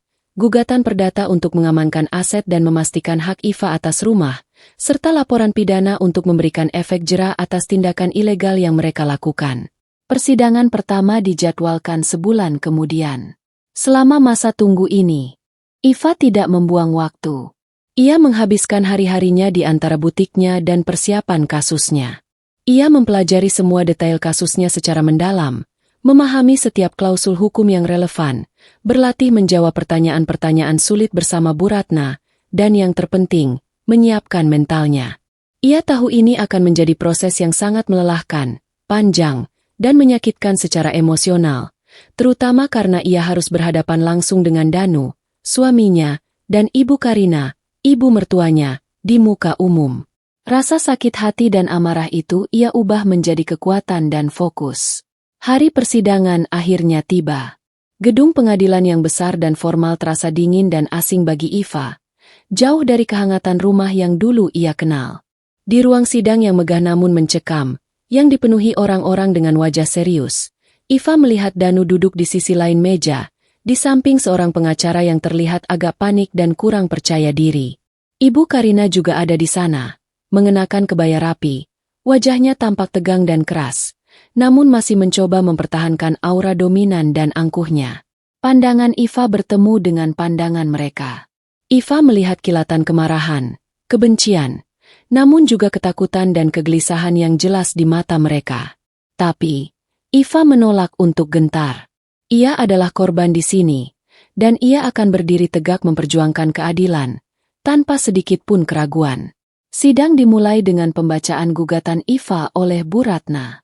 Setiap kata yang keluar dari mulut Bu Ratna, membeberkan kronologi pengkhianatan yang Iva alami dan upaya manipulasi yang mereka lakukan, terasa seperti panah yang menusuk hati Iva sendiri karena kembali mengingat luka lama, sekaligus tamparan keras yang telak bagi Danu dan Ibu Karina. Bu Ratna dengan lugas dan tanpa keraguan menjelaskan bagaimana draft AJB ditemukan secara tidak sengaja oleh Iva, menyoroti nama Danu dan Ibu Karina sebagai calon pembeli tanpa persetujuan Iva sebagai pemilik sah, dan dengan tegas menyebutkan bukti transfer dana serta rekaman percakapan yang mengindikasikan adanya konspirasi yang terencana. Pengacara Danu dan Ibu Karina berusaha membantah keras setiap tuduhan. Mereka mengklaim bahwa draft AJB itu hanyalah rencana awal yang belum final, yang dibuat atas niat baik untuk mengamankan properti, dan transfer dana kepada Ibu Karina adalah untuk kebutuhan keluarga biasa, seperti biaya pengobatan atau renovasi kecil, bukan terkait pembelian rumah. Mereka juga mencoba memutarbalikkan cerita, menyebut Iva sebagai istri yang paranoid, tidak tahu berterima kasih, terlalu emosional, dan bahkan memiliki gangguan mental. Mereka bahkan membawa beberapa saksi, yang adalah kerabat jauh yang sebelumnya sudah dicuci otak oleh Ibu Karina, untuk mendukung narasi bahwa Iva tidak stabil dan tindakannya hanya didasari emosi semata. Iva mendengarkan semua itu dengan tenang, meski hatinya bergolak hebat dan tangannya mengepal di bawah meja.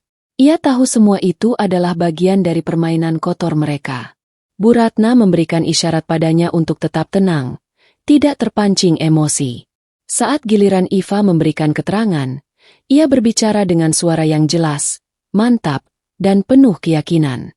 Ia menceritakan pengkhianatan yang ia alami, bagaimana kepercayaan dan cintanya dihancurkan demi keserakahan yang membutakan.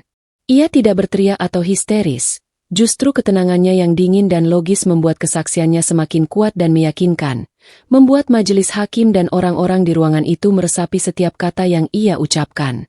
Pertarungan di meja hijau ini baru saja dimulai.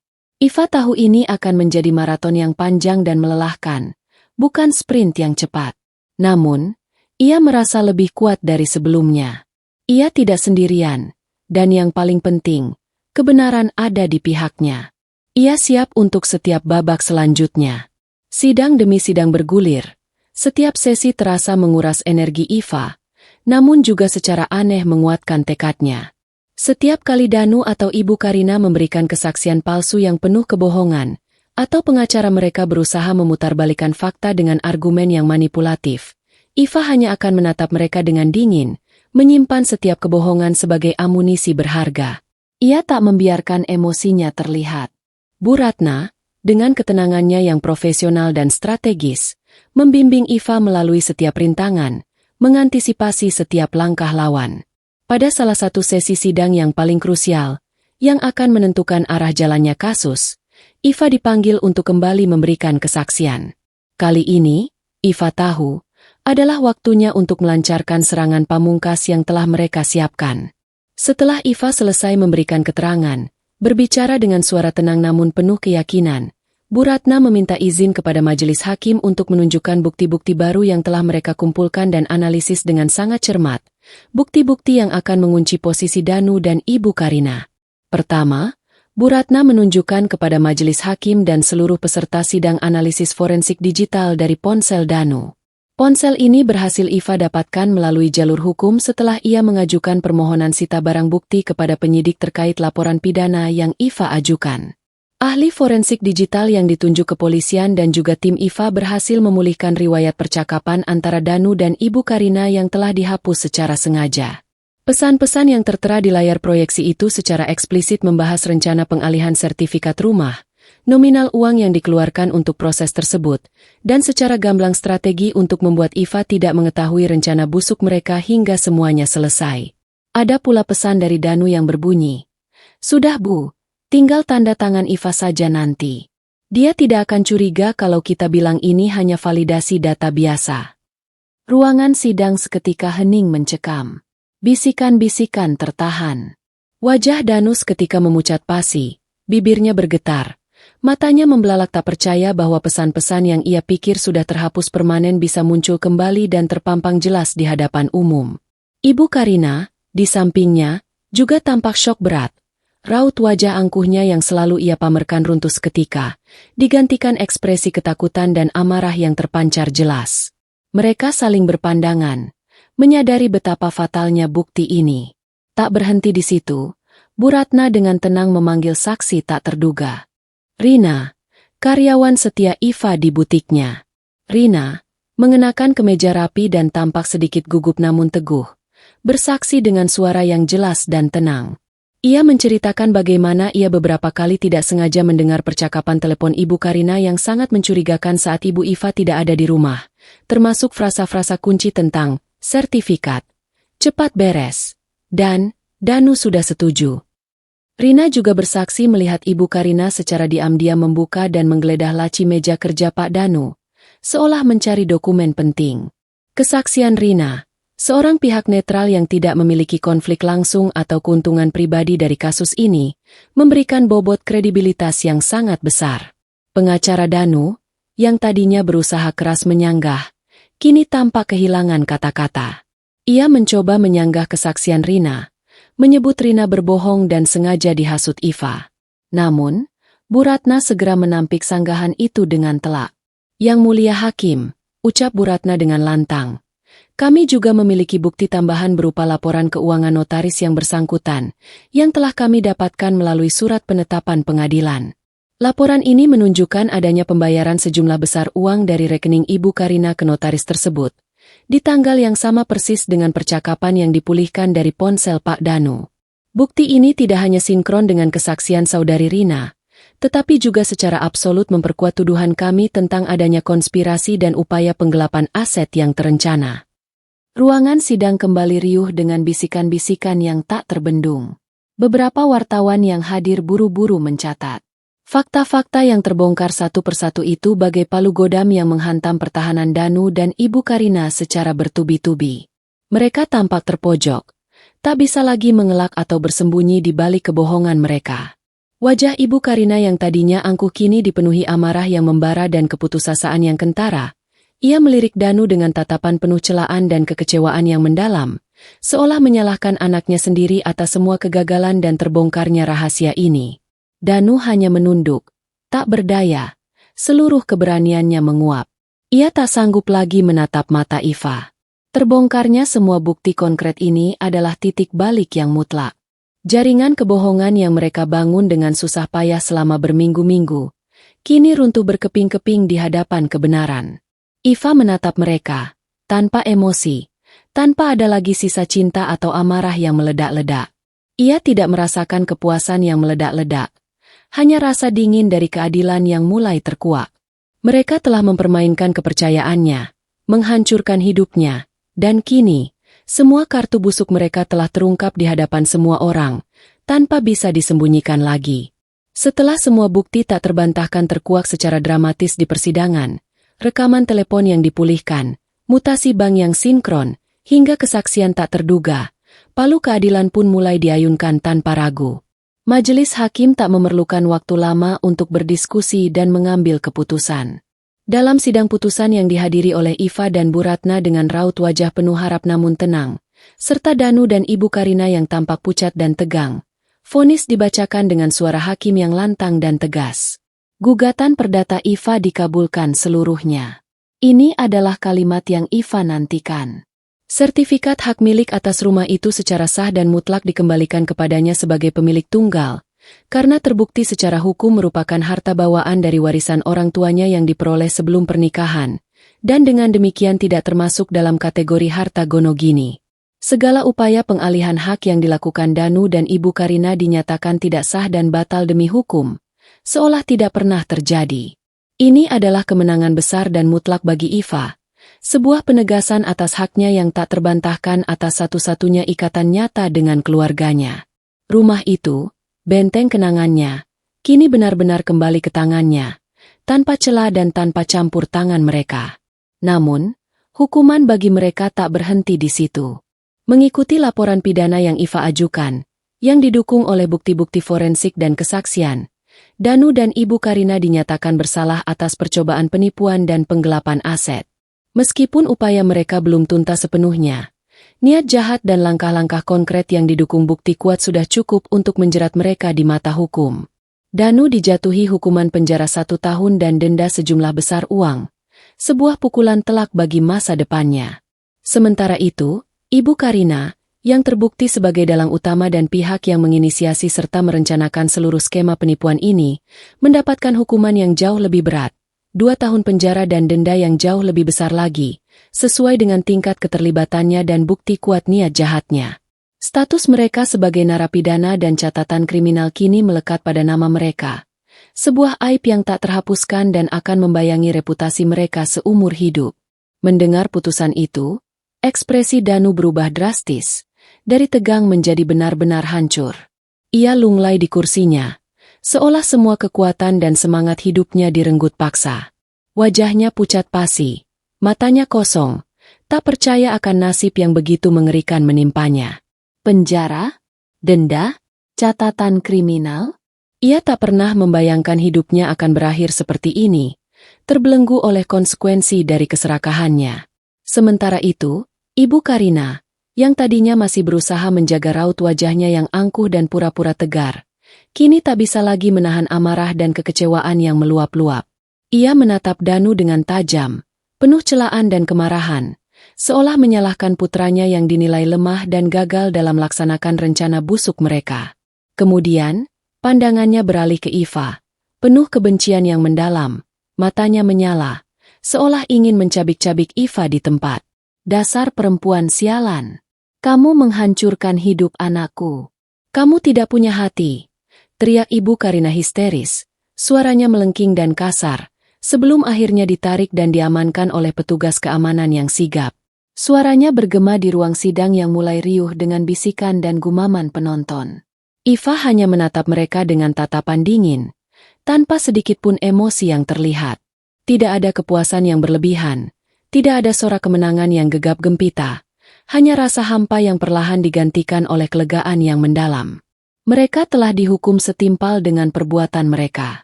Harga yang harus dibayar mahal atas keserakahan dan pengkhianatan keji yang mereka lakukan. Danu yang dulu ia cintai dan yakini, kini hanyalah bayangan pria pengecut yang terjebak dalam jaring keserakahan ibunya. Ibu Karina, sosok yang dulu ia hormati dan layani dengan sepenuh hati, kini tak lebih dari seorang penjahat yang bersembunyi di balik topeng kasih sayang palsu. Setelah putusan dibacakan dan suasana mereda, Iva pergi meninggalkan gedung pengadilan dengan langkah yang terasa lebih ringan, seolah beban berat telah terangkat dari pundaknya. Bu Ratna tersenyum tipis, menjabat tangannya dengan erat dan penuh kekaguman. Selamat, Ibu Iva.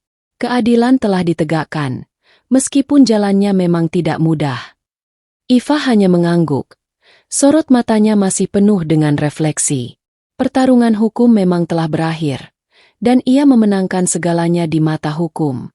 Namun, kehancuran yang mereka alami adalah harga yang harus dibayar, bukan hanya oleh mereka, tetapi juga oleh Iva sendiri. Hubungannya dengan Danu telah musnah tak bersisa. Kepercayaan telah hancur berkeping-keping. Ini adalah akhir dari sebuah babak pahit dalam hidupnya, dan awal dari jalan Iva untuk membangun kembali hidupnya, sepenuhnya tanpa mereka, menuju masa depan yang baru.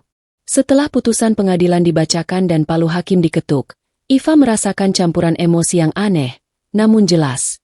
Ada kelegaan yang mendalam, rasa hampa yang membekas, namun juga sebuah dorongan baru yang kuat untuk maju. Rumah itu, yang kini secara resmi kembali padanya dengan kekuatan hukum penuh, terasa berbeda. Aura ketegangan yang selama berbulan-bulan menyelimutinya, yang membuatnya merasa tertekan dan tidak aman, perlahan menghilang, digantikan oleh keheningan yang, untuk pertama kalinya dalam waktu yang sangat lama, terasa damai dan menenangkan, seolah rumah itu juga ikut bernapas lega. Proses perceraian Iva dan Danu tidak lagi rumit setelah vonis pengadilan pidana dan perdata yang memojokkan Danu. Dengan adanya catatan pidana atas nama Danu dan bukti pengkhianatan yang jelas dan tak terbantahkan, Danu tidak bisa menuntut apapun dari Iva, baik harta gonogini maupun hal lainnya. Iva mengajukan gugatan cerai dan prosesnya berjalan cepat, tanpa drama berarti, bahkan cenderung hening. Ikatan pernikahan yang telah lama mati itu kini secara hukum terputus, mengakhiri babak menyakitkan dalam hidup Iva. Masa-masa setelah itu adalah tentang penyembuhan emosional bagi Iva. Ia tahu ia tidak bisa melupakan begitu saja pengkhianatan keji yang ia alami. Luka yang begitu dalam itu akan selalu ada. Namun, ia juga tidak mau membiarkan kejadian itu mendefinisikan dirinya, membuatnya terperangkap dalam kepahitan. Iva mulai mencari bantuan profesional, berbicara secara rutin dengan seorang psikolog yang direkomendasikan Bu Ratna, untuk memproses trauma dan kemarahan yang ia alami. Sesi-sesi terapi membantunya memahami bahwa ia tidak bersalah, bahwa ia adalah korban dari keserakahan dan kejahatan orang lain, dan yang terpenting, bahwa ia berhak untuk bahagia kembali dan melanjutkan hidupnya. Perlahan tapi pasti, ia belajar melepaskan beban emosional itu. Rumah warisan ayahnya, yang dulunya adalah sumber penderitaan dan medan perang, kini benar-benar menjadi simbol kekuatan dan kemandirian Iva. Ia memutuskan untuk melakukan beberapa renovasi kecil, bukan untuk mengubah identitas asli rumah yang syarat kenangan, tetapi untuk menghilangkan jejak-jejak ketegangan dan energi negatif yang pernah ada. Iva mengecat ulang dinding dengan warna-warna cerah yang menenangkan, menata ulang beberapa sudut ruangan dengan perabotan baru, dan menambahkan sentuhan personal yang lebih kuat, seperti foto-foto masa kecilnya bersama orang tua. Setiap kuasket yang ia ayunkan, setiap penataan ulang yang ia lakukan, adalah bagian dari proses Iva membersihkan energi negatif dan membangun kembali ruang pribadinya menjadi tempat yang benar-benar menjadi miliknya, penuh kedamaian dan harapan. Butiknya juga menjadi pelabuhan utamanya dan sumber kekuatan. Iva mencurahkan seluruh energi kreatif dan fokusnya ke sana. Ia berinovasi dengan desain batik modern yang lebih berani dan segar, mengikuti tren mode terkini, dan memperluas jangkauan pasarnya secara daring hingga ke kota-kota lain di Indonesia. Bisnisnya tumbuh pesat, omsetnya meningkat, dan Iva menemukan kepuasan yang mendalam dalam karyanya, sebuah kebanggaan atas keberhasilannya sendiri. Ia tidak lagi bekerja untuk membuktikan diri kepada siapapun, melainkan untuk dirinya sendiri, untuk masa depannya yang cerah, dan untuk membangun kembali kemapanannya yang sempat diguncang oleh pengkhianatan itu. Dukungan dari orang-orang terdekat juga sangat berperan dalam proses penyembuhannya. Tante Lastri sering berkunjung, membawakan masakan kesukaan Iva, memberikan semangat, dan nasihat bijak yang menenangkan hati. Rina, karyawan setianya, menjadi lebih dari sekadar rekan kerja. Ia adalah teman yang mendengarkan tanpa menghakimi, yang selalu siap membantu dan memberikan dukungan moral. Iva juga lebih sering menghabiskan waktu dengan teman-teman lamanya yang dulu sempat meragukannya. Mereka datang meminta maaf dengan tulus atas kesalahpahaman mereka dan kini berdiri di sisinya, menawarkan dukungan yang tulus. Iva belajar memaafkan, bukan untuk mereka, tetapi untuk dirinya sendiri. Iva memang kehilangan suaminya, kepercayaan pada keluarga Danu, dan sebagian dari kepolosan dirinya yang dulu polos dan penuh percaya. Namun, sebagai gantinya, ia mendapatkan kembali rumahnya, harga dirinya yang sempat rinjak, dan yang terpenting, kekuatan dirinya sendiri yang tak ternilai. Ia belajar bahwa ia mampu berdiri tegak menghadapi badai terberat sekalipun, bahwa ia jauh lebih tangguh dari yang ia kira. Proses membangun kembali ini memang tidak instan, penuh dengan pasang surut emosi. Terkadang ada hari-hari sulit di mana luka lama terasa sakit kembali. Namun, setiap hari adalah langkah baru, menjauh dari kehancuran masa lalu, menuju masa depan yang Iva ciptakan sendiri, dengan tangan dan tekadnya sendiri. Ia mulai bernapas lega, memandang ke depan dengan harapan yang membara, siap untuk lembaran baru dalam hidupnya. Bulan-bulan berlalu, membawa Iva semakin jauh dari bayang-bayang masa lalu yang kelam. Luka-luka dari pengkhianatan memang tidak pernah hilang sepenuhnya. Namun ia telah berubah menjadi bekas luka yang menunjukkan kekuatan Iva untuk bertahan, sebuah pengingat akan ketangguhannya. Iva tidak lagi merasakan kebencian yang membakar seperti dulu. Api amarah itu telah padam, digantikan oleh bara yang menghangatkan tekadnya. Ia telah memaafkan, bukan untuk Danu atau Ibu Karina, melainkan untuk kedamaian hatinya sendiri, untuk melepaskan belenggu yang mengikatnya pada masa lalu. Hidup Iva kini dipenuhi dengan energi positif dan harapan. Butiknya semakin berkembang pesat, jauh melampaui ekspektasinya. Iva berhasil menjalin kemitraan strategis dengan desainer lokal ternama untuk meluncurkan koleksi spesial yang eksklusif, menarik perhatian para pecinta mode. Produk-produknya kini mulai merambah pasar internasional melalui platform e-commerce yang ia bangun dengan bantuan tim kecilnya, dan pesanan datang dari berbagai belahan dunia. Keberhasilan finansial ini memberinya kebebasan dan kemandirian yang tak ternilai. Ia bahkan mulai berinvestasi kecil-kecilan di properti lain dan instrumen investasi, merencanakan masa depan yang lebih mapan dan stabil, sepenuhnya di bawah kendalinya sendiri. Rumah itu, yang dulunya menjadi saksi bisu pengkhianatan dan medan perang, kini benar-benar menjadi istana Iva, tempat kedamaian dan kebahagiaan. Setelah renovasi kecil dan personalisasi yang ia lakukan, aura rumah terasa begitu ringan dan positif. Iva sering mengadakan acara-acara kecil di sana, mengundang Tante Lastri yang kini menjadi penasihat spiritualnya, Rina sang karyawan setia yang sudah seperti adik baginya, dan teman-teman dekatnya yang selalu mendukung. Tawa dan kehangatan kembali mengisi setiap sudut rumah, mengusir semua kenangan pahit yang pernah ada. Iva juga aktif dalam kegiatan sosial di lingkungannya, menjadi relawan untuk program pemberdayaan perempuan dan sering diundang sebagai pembicara untuk berbagi kisahnya sebagai inspirasi bagi banyak orang. Ia menemukan makna baru dalam membantu orang lain, menyadari bahwa pengalamannya dapat menjadi pelajaran berharga bagi yang lain. Meskipun Iva fokus pada dirinya, pekerjaannya, dan kegiatan sosial, takdir seringkali punya kejutan manis. Suatu hari, di sebuah pameran UMKM lokal di sebuah mal besar di Jakarta tempat butiknya Iva membuka booth yang ramai pengunjung, ia bertemu dengan seorang pria bernama Arya. Arya adalah seorang arsitek lanskap yang ramah, berkarisma, dan memiliki selera humor yang Iva sukai. Mereka terlibat dalam obrolan santai yang panjang tentang desain, seni, keberlanjutan, dan bahkan filosofi hidup. Iva menemukan dirinya menikmati percakapan itu, merasakan kenyamanan yang sudah lama tidak ia rasakan. Arya tidak tahu tentang masa lalu Iva yang penuh badai, dan Iva merasa nyaman dengan itu. Ia tidak perlu menjelaskan atau membela diri. Ia bisa menjadi dirinya sendiri tanpa beban masa lalu. Pertemuan itu berlanjut ke ajakan kopi, lalu makan malam, dan Iva perlahan merasakan ada percikan baru dalam hatinya. Arya adalah kebalikan dari Danu. Ia tulus, jujur, memiliki integritas yang tinggi, dan yang paling penting, ia menghargai Iva sebagai pribadi yang kuat, mandiri, dan berjiwa besar. Ia tidak mencoba mengubah Iva atau mendominasi. Iva menyadari bahwa setelah semua badai yang ia lalui, setelah hatinya hancur berkeping-keping, kini ia kembali terbuka untuk kemungkinan cinta yang baru, cinta yang lebih sehat, membangun, dan tulus.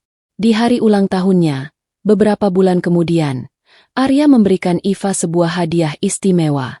Bukan perhiasan mahal atau barang mewah lainnya, melainkan sebuah sketsa taman belakang rumah Iva, dengan desain yang indah, rimbun dengan tanaman tropis, lengkap dengan area duduk yang nyaman, kolam ikan kecil, dan pencahayaan hangat. Aku tahu rumah ini sangat berarti untukmu, kata Arya, tersenyum tulus, tatapannya penuh pengertian. Aku ingin membantu menciptakan sudut baru di sana, tempat di mana kamu bisa menemukan kedamaian, refleksi, dan kebahagiaan setiap hari. Sebuah tempat di mana kamu bisa menanam benih harapan baru. Iva menatap sketsa itu, lalu ke wajah Arya. Senyum tulus dan hangat mengembang di bibirnya. Senyum yang merefleksikan kedamaian jiwanya. Ini adalah lembaran baru yang cerah. Iva telah melewati badai terburuk dalam hidupnya, menemukan kekuatan dan ketangguhannya sendiri, dan kini, ia siap menyongsong masa depan yang penuh harapan, dengan rumah yang menjadi jangkarnya, bisnis yang sukses sebagai bukti kemandiriannya, dan yang paling indah, cinta baru yang tulus dari Arya yang siap ia sambut dengan hati yang utuh kembali. Bulan-bulan terus bergulir, membawa Iva semakin jauh dari bayang-bayang masa lalu yang kelam dan menyakitkan. Luka yang ia alami memang tidak pernah hilang sepenuhnya, namun ia telah berubah menjadi bekas luka yang menunjukkan kekuatan Iva untuk bertahan, sebuah pengingat abadi akan ketangguhan dan ketahanannya. Iva tidak lagi merasakan kebencian yang membakar seperti dulu. Api amarah itu telah padam, digantikan oleh bara yang menghangatkan tekadnya untuk terus maju. Ia telah memaafkan, bukan demi Danu atau Ibu Karina, melainkan demi kedamaian hatinya sendiri, untuk melepaskan belenggu yang selama ini mengikatnya pada kepahitan masa lalu. Hidup Iva kini benar-benar dipenuhi dengan energi positif dan harapan yang membara. Butiknya semakin berkembang pesat, jauh melampaui mimpi-mimpi terliarnya. Iva berhasil menjalin kemitraan strategis dengan desainer lokal ternama untuk meluncurkan koleksi spesial yang eksklusif, menarik perhatian para pecinta mode di seluruh Indonesia. Tak hanya itu, produk-produknya kini mulai merambah pasar internasional melalui platform e-commerce yang ia bangun, dan pesanan datang dari berbagai belahan dunia. Keberhasilan finansial ini memberinya kebebasan dan kemandirian yang tak ternilai. Ia bahkan mulai berinvestasi di berbagai sektor, merencanakan masa depan yang lebih mapan dan stabil, sepenuhnya di bawah kendalinya sendiri. Rumah itu, yang dulunya menjadi saksi bisu pengkhianatan dan medan perang emosional, kini benar-benar menjadi istana Iva, sebuah tempat kedamaian dan kebahagiaan. Bersama Arya, mereka membangun taman belakang rumah Iva sesuai dengan sketsa indah yang telah Arya rancang. Setiap tanaman yang Iva dan Arya tanam dengan tangan mereka sendiri, setiap batu yang mereka letakkan dengan hati-hati, adalah simbol dari proses penyembuhan Iva dan pertumbuhan cinta mereka yang kokoh.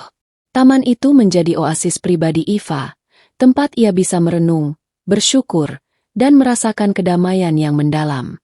Di sana, di antara bunga-bunga yang mekar indah, gemericik air kolam yang menenangkan, dan aroma tanah basah, Iva seringkali teringat pada mendiang ayahnya.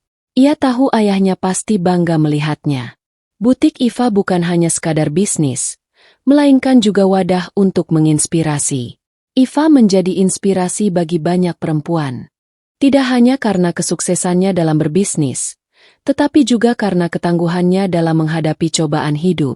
Ia sering diundang untuk berbicara di seminar-seminar kewirausahaan dan pemberdayaan perempuan, berbagi kisah hidupnya dengan jujur dan tulus, tanpa menyimpan rasa pahit sedikit pun. Ia bahkan mendirikan yayasan kecil untuk membantu perempuan korban kekerasan ekonomi, memastikan tidak ada wanita lain yang harus melalui apa yang ia alami tanpa dukungan, tanpa pengetahuan tentang hak-hak mereka, dan tanpa harapan. Dari waktu ke waktu, Iva memang mendengar kabar tentang Danu dan Ibu Karina dari kerabat jauh. Kabar yang sampai kepadanya tanpa ia minta. Danu telah menyelesaikan masa hukumannya. Namun karirnya hancur dan ia kesulitan memulai hidup baru. Reputasinya tercoreng, dan ia tak lagi memiliki kekuatan finansial maupun koneksi yang dulu ia banggakan.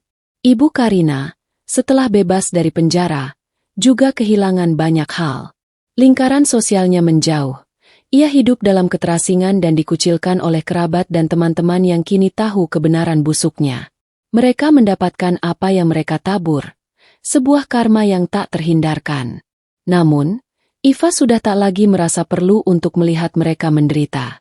Hatinya telah bersih dari dendam. Ia telah membebaskan dirinya sendiri. Suatu sore yang tenang, saat Iva duduk di ayunan kayu di taman belakangnya yang rimbun bersama Arya, ia memandang ke langit senja yang memancarkan warna-warni indah. Iva tidak lagi memikirkan masa lalu yang pahit. Hidupnya kini adalah sebuah taman yang telah ia tanam sendiri, dengan akar yang kuat dari pengalaman pahit, namun menghasilkan mekar yang indah dan penuh warna. Iva telah menemukan kedamaian, kebahagiaan sejati, dan cinta yang tulus.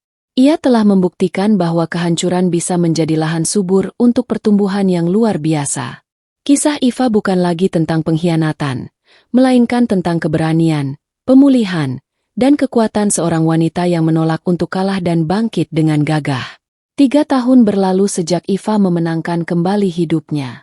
3 tahun yang diisi dengan kerja keras, penyembuhan, dan pertumbuhan yang luar biasa. Butiknya berkembang pesat, yayasannya semakin dikenal luas dan memberikan dampak nyata bagi banyak perempuan, dan hubungannya dengan Arya semakin kokoh, penuh dengan pengertian, tawa, dan kebahagiaan yang tulus. Iva, yang dulu hidup dalam ketakutan akan gema masa lalu, kini menghadapi setiap hari dengan kepala tegak, yakin bahwa ia telah menaklukkan badai terbesarnya dan muncul sebagai pemenang. Namun, takdir kadang menyimpan pertemuan tak terduga, mengingatkan bahwa masa lalu, meski jauh, tak pernah sepenuhnya menghilang.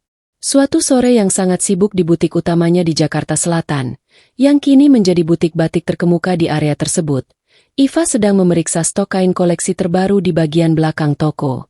Tiba-tiba, ia mendengar keributan kecil di pintu masuk.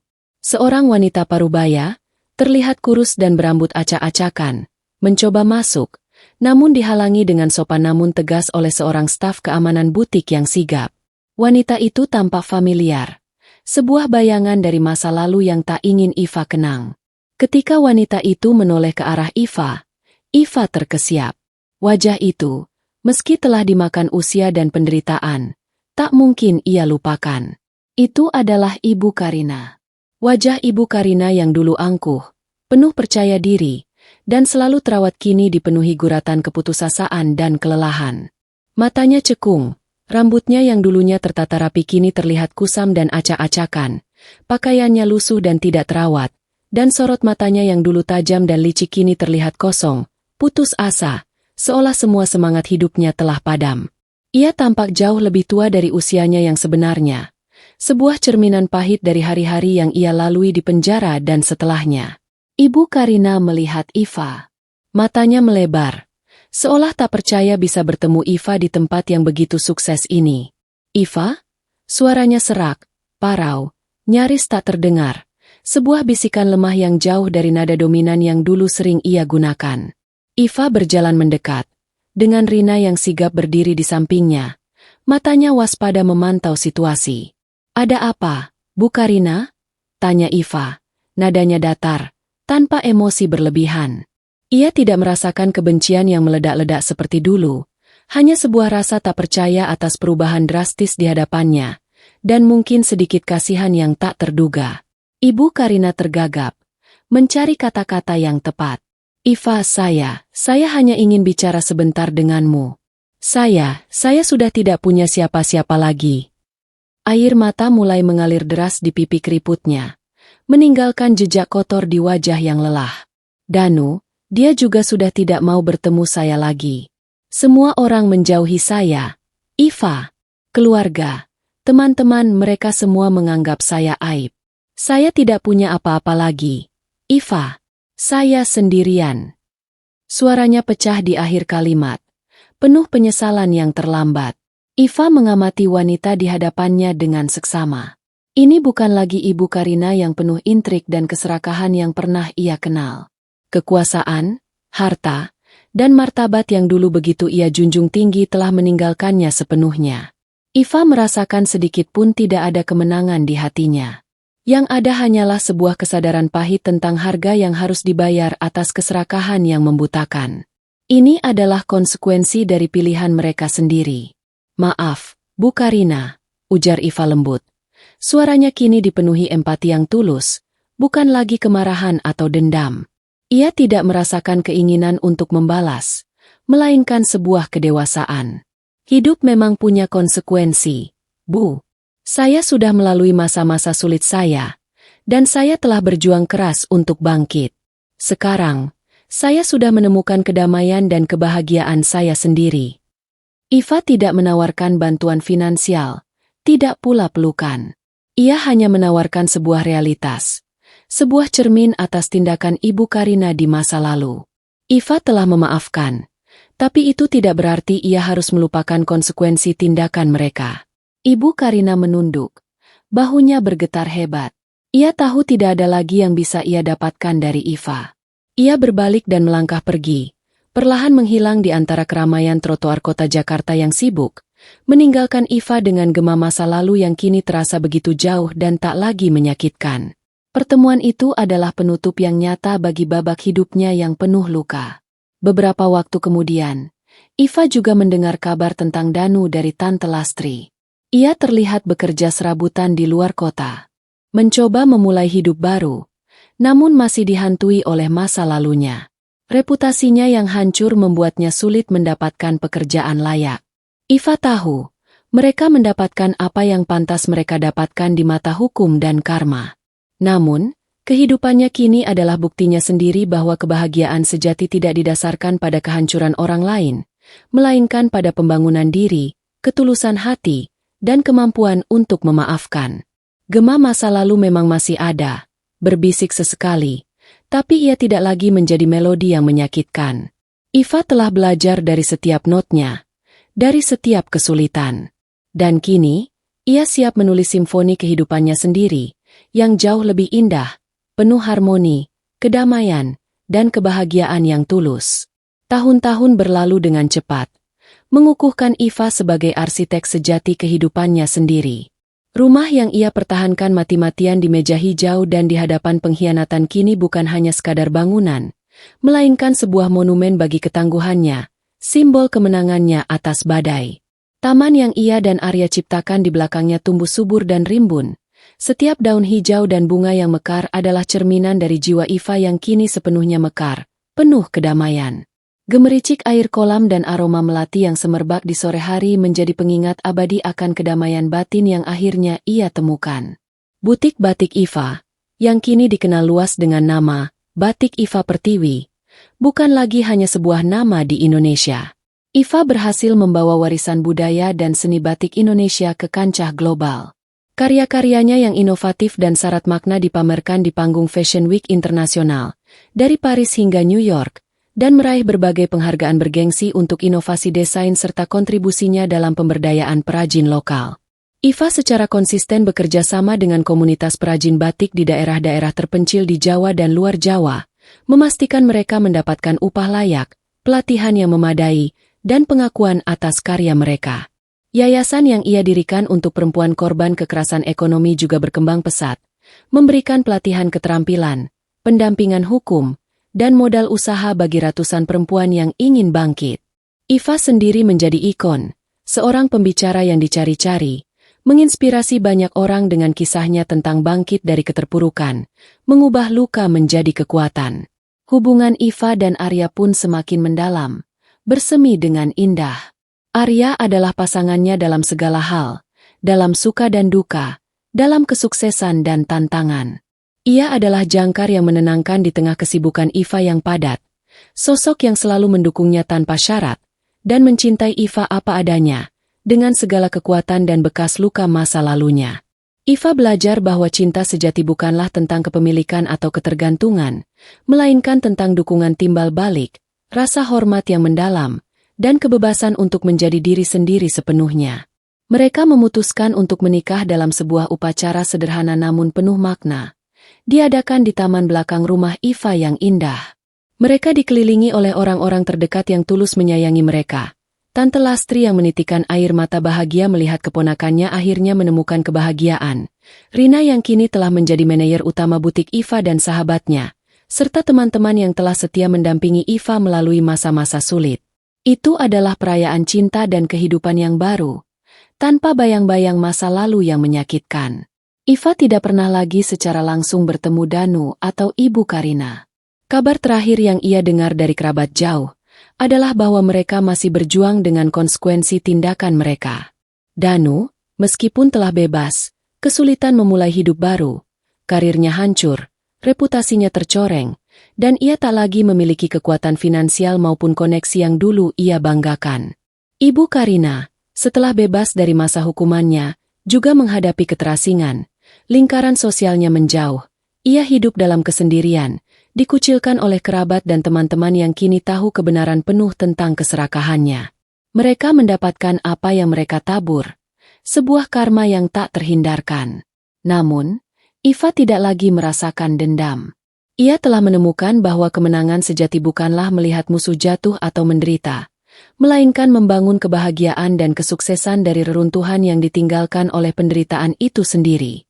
Kemenangan sejati adalah ketika ia bisa tersenyum tulus, mencintai lagi dengan sepenuh hati, dan menjalani hidupnya dengan damai, tanpa terbebani oleh kebencian atau rasa pahit. Suatu pagi yang cerah, Iva duduk di beranda belakang rumahnya, menikmati secangkir kopi hangat sambil memandang taman yang hijau, asri, dan indah di hadapannya.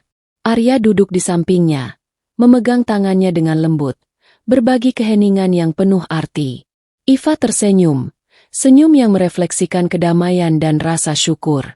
Rumah ini, hidup ini, semua yang ia miliki sekarang, adalah bukti nyata bahwa ia tidak pernah menyerah. Ia telah melewati neraka, menghadapi pengkhianatan terberat, namun ia keluar sebagai pemenang. Ia tidak hanya mendapatkan kembali apa yang menjadi haknya, tetapi ia juga membangun sesuatu yang jauh lebih berharga, sebuah kehidupan yang penuh makna, cinta, kebahagiaan sejati, dan dampak positif bagi orang lain.